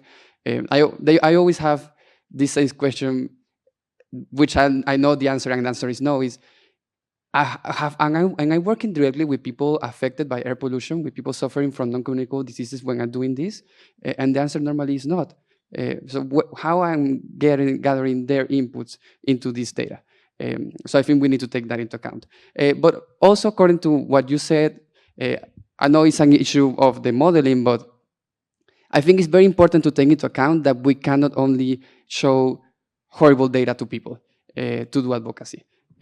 So the world is dying, but if we only tell the people that the world is dying, nobody's gonna do anything about it, because you're gonna feel like, I cannot do anything to change this, so let's just die together.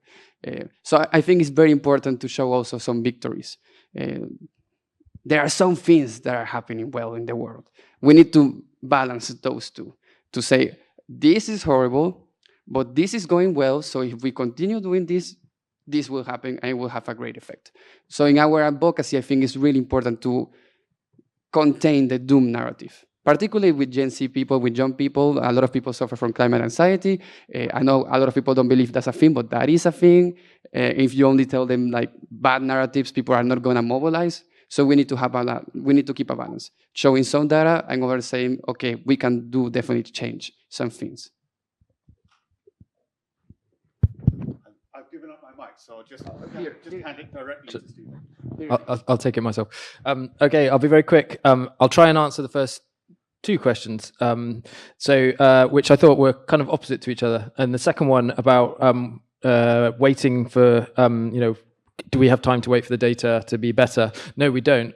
And I think what we've shown here is just the data side of things. There's a lot going on that is about taking action straight away, and there's plenty of things that we know just need to be done. But that doesn't mean measuring things, making sure that we know that we are going the right way is not important. And I think that's why we really wanted to have this panel, to bring all of these different partners together to make sure we're not duplicating, we're doing it as efficiently as possible.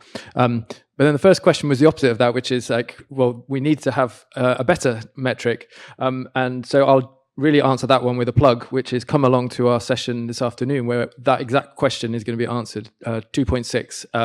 Aisling Quinn from Berkeley Air we've been developing a metric to monetize the health benefits from cook stoves, and to monetize them, you first of all have to measure them very accurately. So yeah, thanks for bringing that up. Over. Wonderful. Straight over to you, Marina. Thank you very much, and thank you for all the really excellent questions. I'm going to answer the last one first because it's the easiest one. And it's yes, we do have an indicator on the health system's carbon footprint. And it would be great to have a chat then with the World Bank colleagues about differences in the approach. It's based on international embryo modeling. Shows slightly different results, but the rough numbers are the same.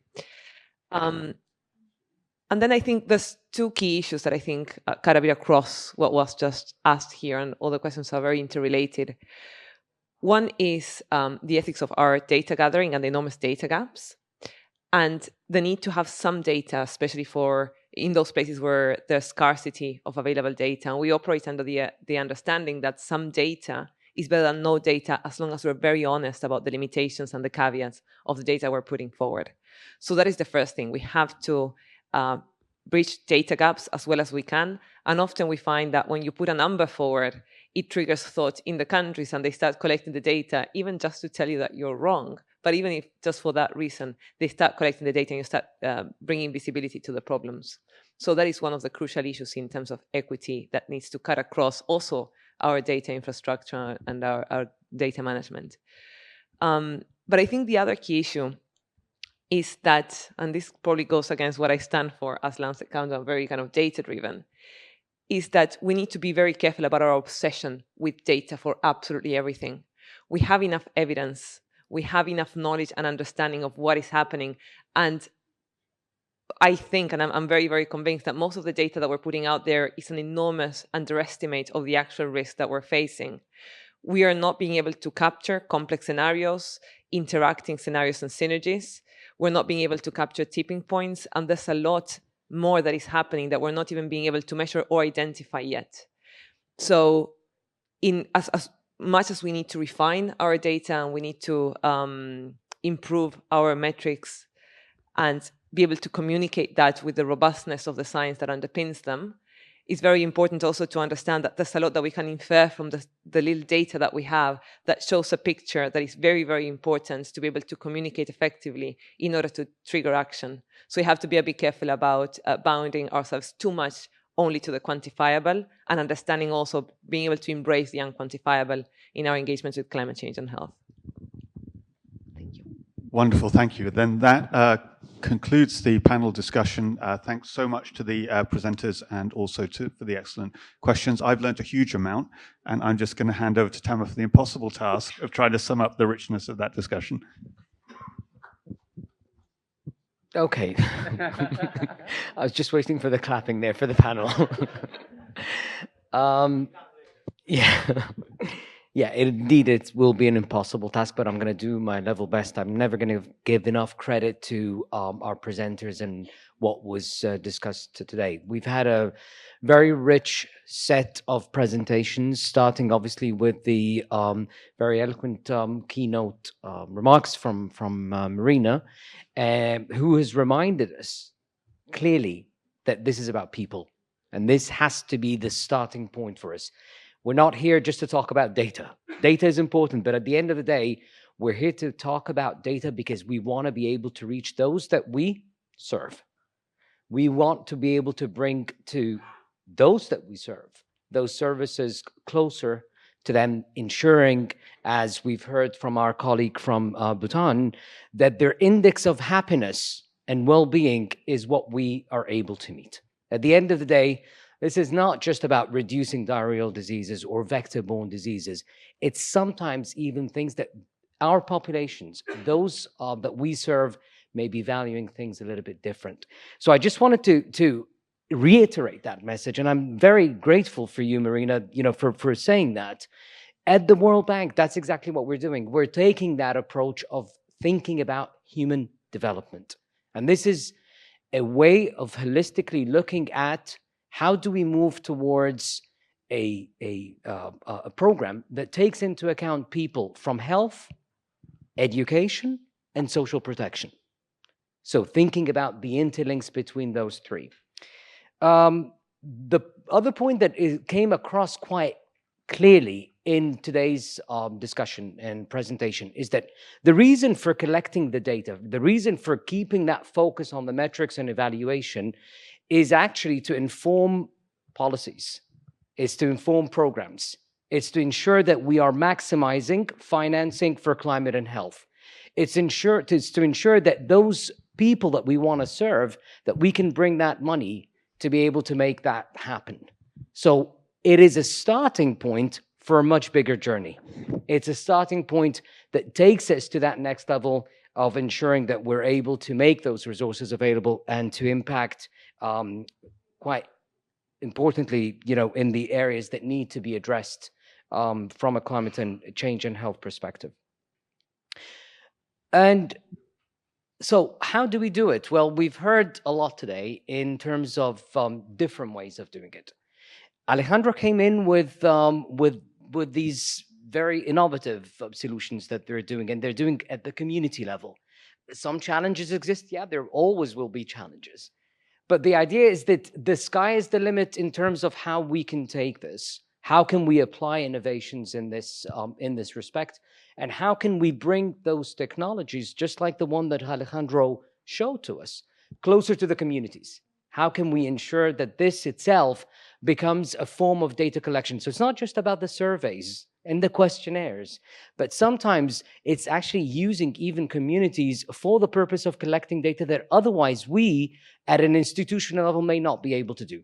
So innovation, again, is at the heart of that, involving people in the process, ensuring that that data reaches us and reaches policymakers is by far one of the most important things. So it's about streamlining data into decision-making, but applying innovations and technologies and using youth as a part of all of that, ensuring that youth are at the heart of this. Over the last couple of days, I've been bumping into many of our younger colleagues, and it's inspiring. It's refreshing to see these ideas and to see how we could adopt that. And one of the things, as I was listening to our panelists and Dermot's intervention also after each of those panelists, that really jumps out is, how do we work together? How do we collectively work together? How do we ensure that there is alignment? We've heard from the Lancet Countdown on the work that they're doing. We've heard from the World Bank through Stephen's presentation on the work that the World Bank is doing with the climate and health vulnerability assessments, as well as the climate economic valuation. We also have heard from Dermot in his introductory remarks to the panel on the kind of work that WHO is also doing in collecting data and in making sure that that data is made available to inform policies and programs. So perhaps just by listening through all of that and having these discussions that we've been having over the past few days, this calls for collective action. It calls for alignment. It calls for moving into a space where we are complementing each other's works rather than duplicating. So IHME, we've also heard today from our colleague Chan from IHME on the work that they've been doing, and there's so much that can be done to push forward on the global burden of disease analysis and forecasting, and ensuring that climate, again, is a big part of the environmental risks as well as the behavioral risks that were presented today. And I'm gonna perhaps just end here by saying that it is obviously extremely important to be collecting data at a national level, but we've also heard today that a decomposition of that is necessary. Taking it down to a subnational level is extremely important, but I want to even push it further. Taking it down all the way to individuals and households is key. So this is to circle back again to how we started with our keynote, putting health at the center of the climate crisis and ensuring that people are at the heart of that. And with that, I just wanted to thank again our panelists for the very rich discussion. I'd like to thank all of you for attending today's session and for the very insightful comments and questions. And yes, we look forward to seeing you later this afternoon. We have a second session that's going to be focusing on maximizing financing for climate and health. And it links a little bit to what we've been discussing today. And I was asked by the PMAC Secretariat to kindly remind you to fill out the evaluation forms that you have in front of you, and kindly to drop those off upon your exit from today's session. Once again, thank you so much and have a great day.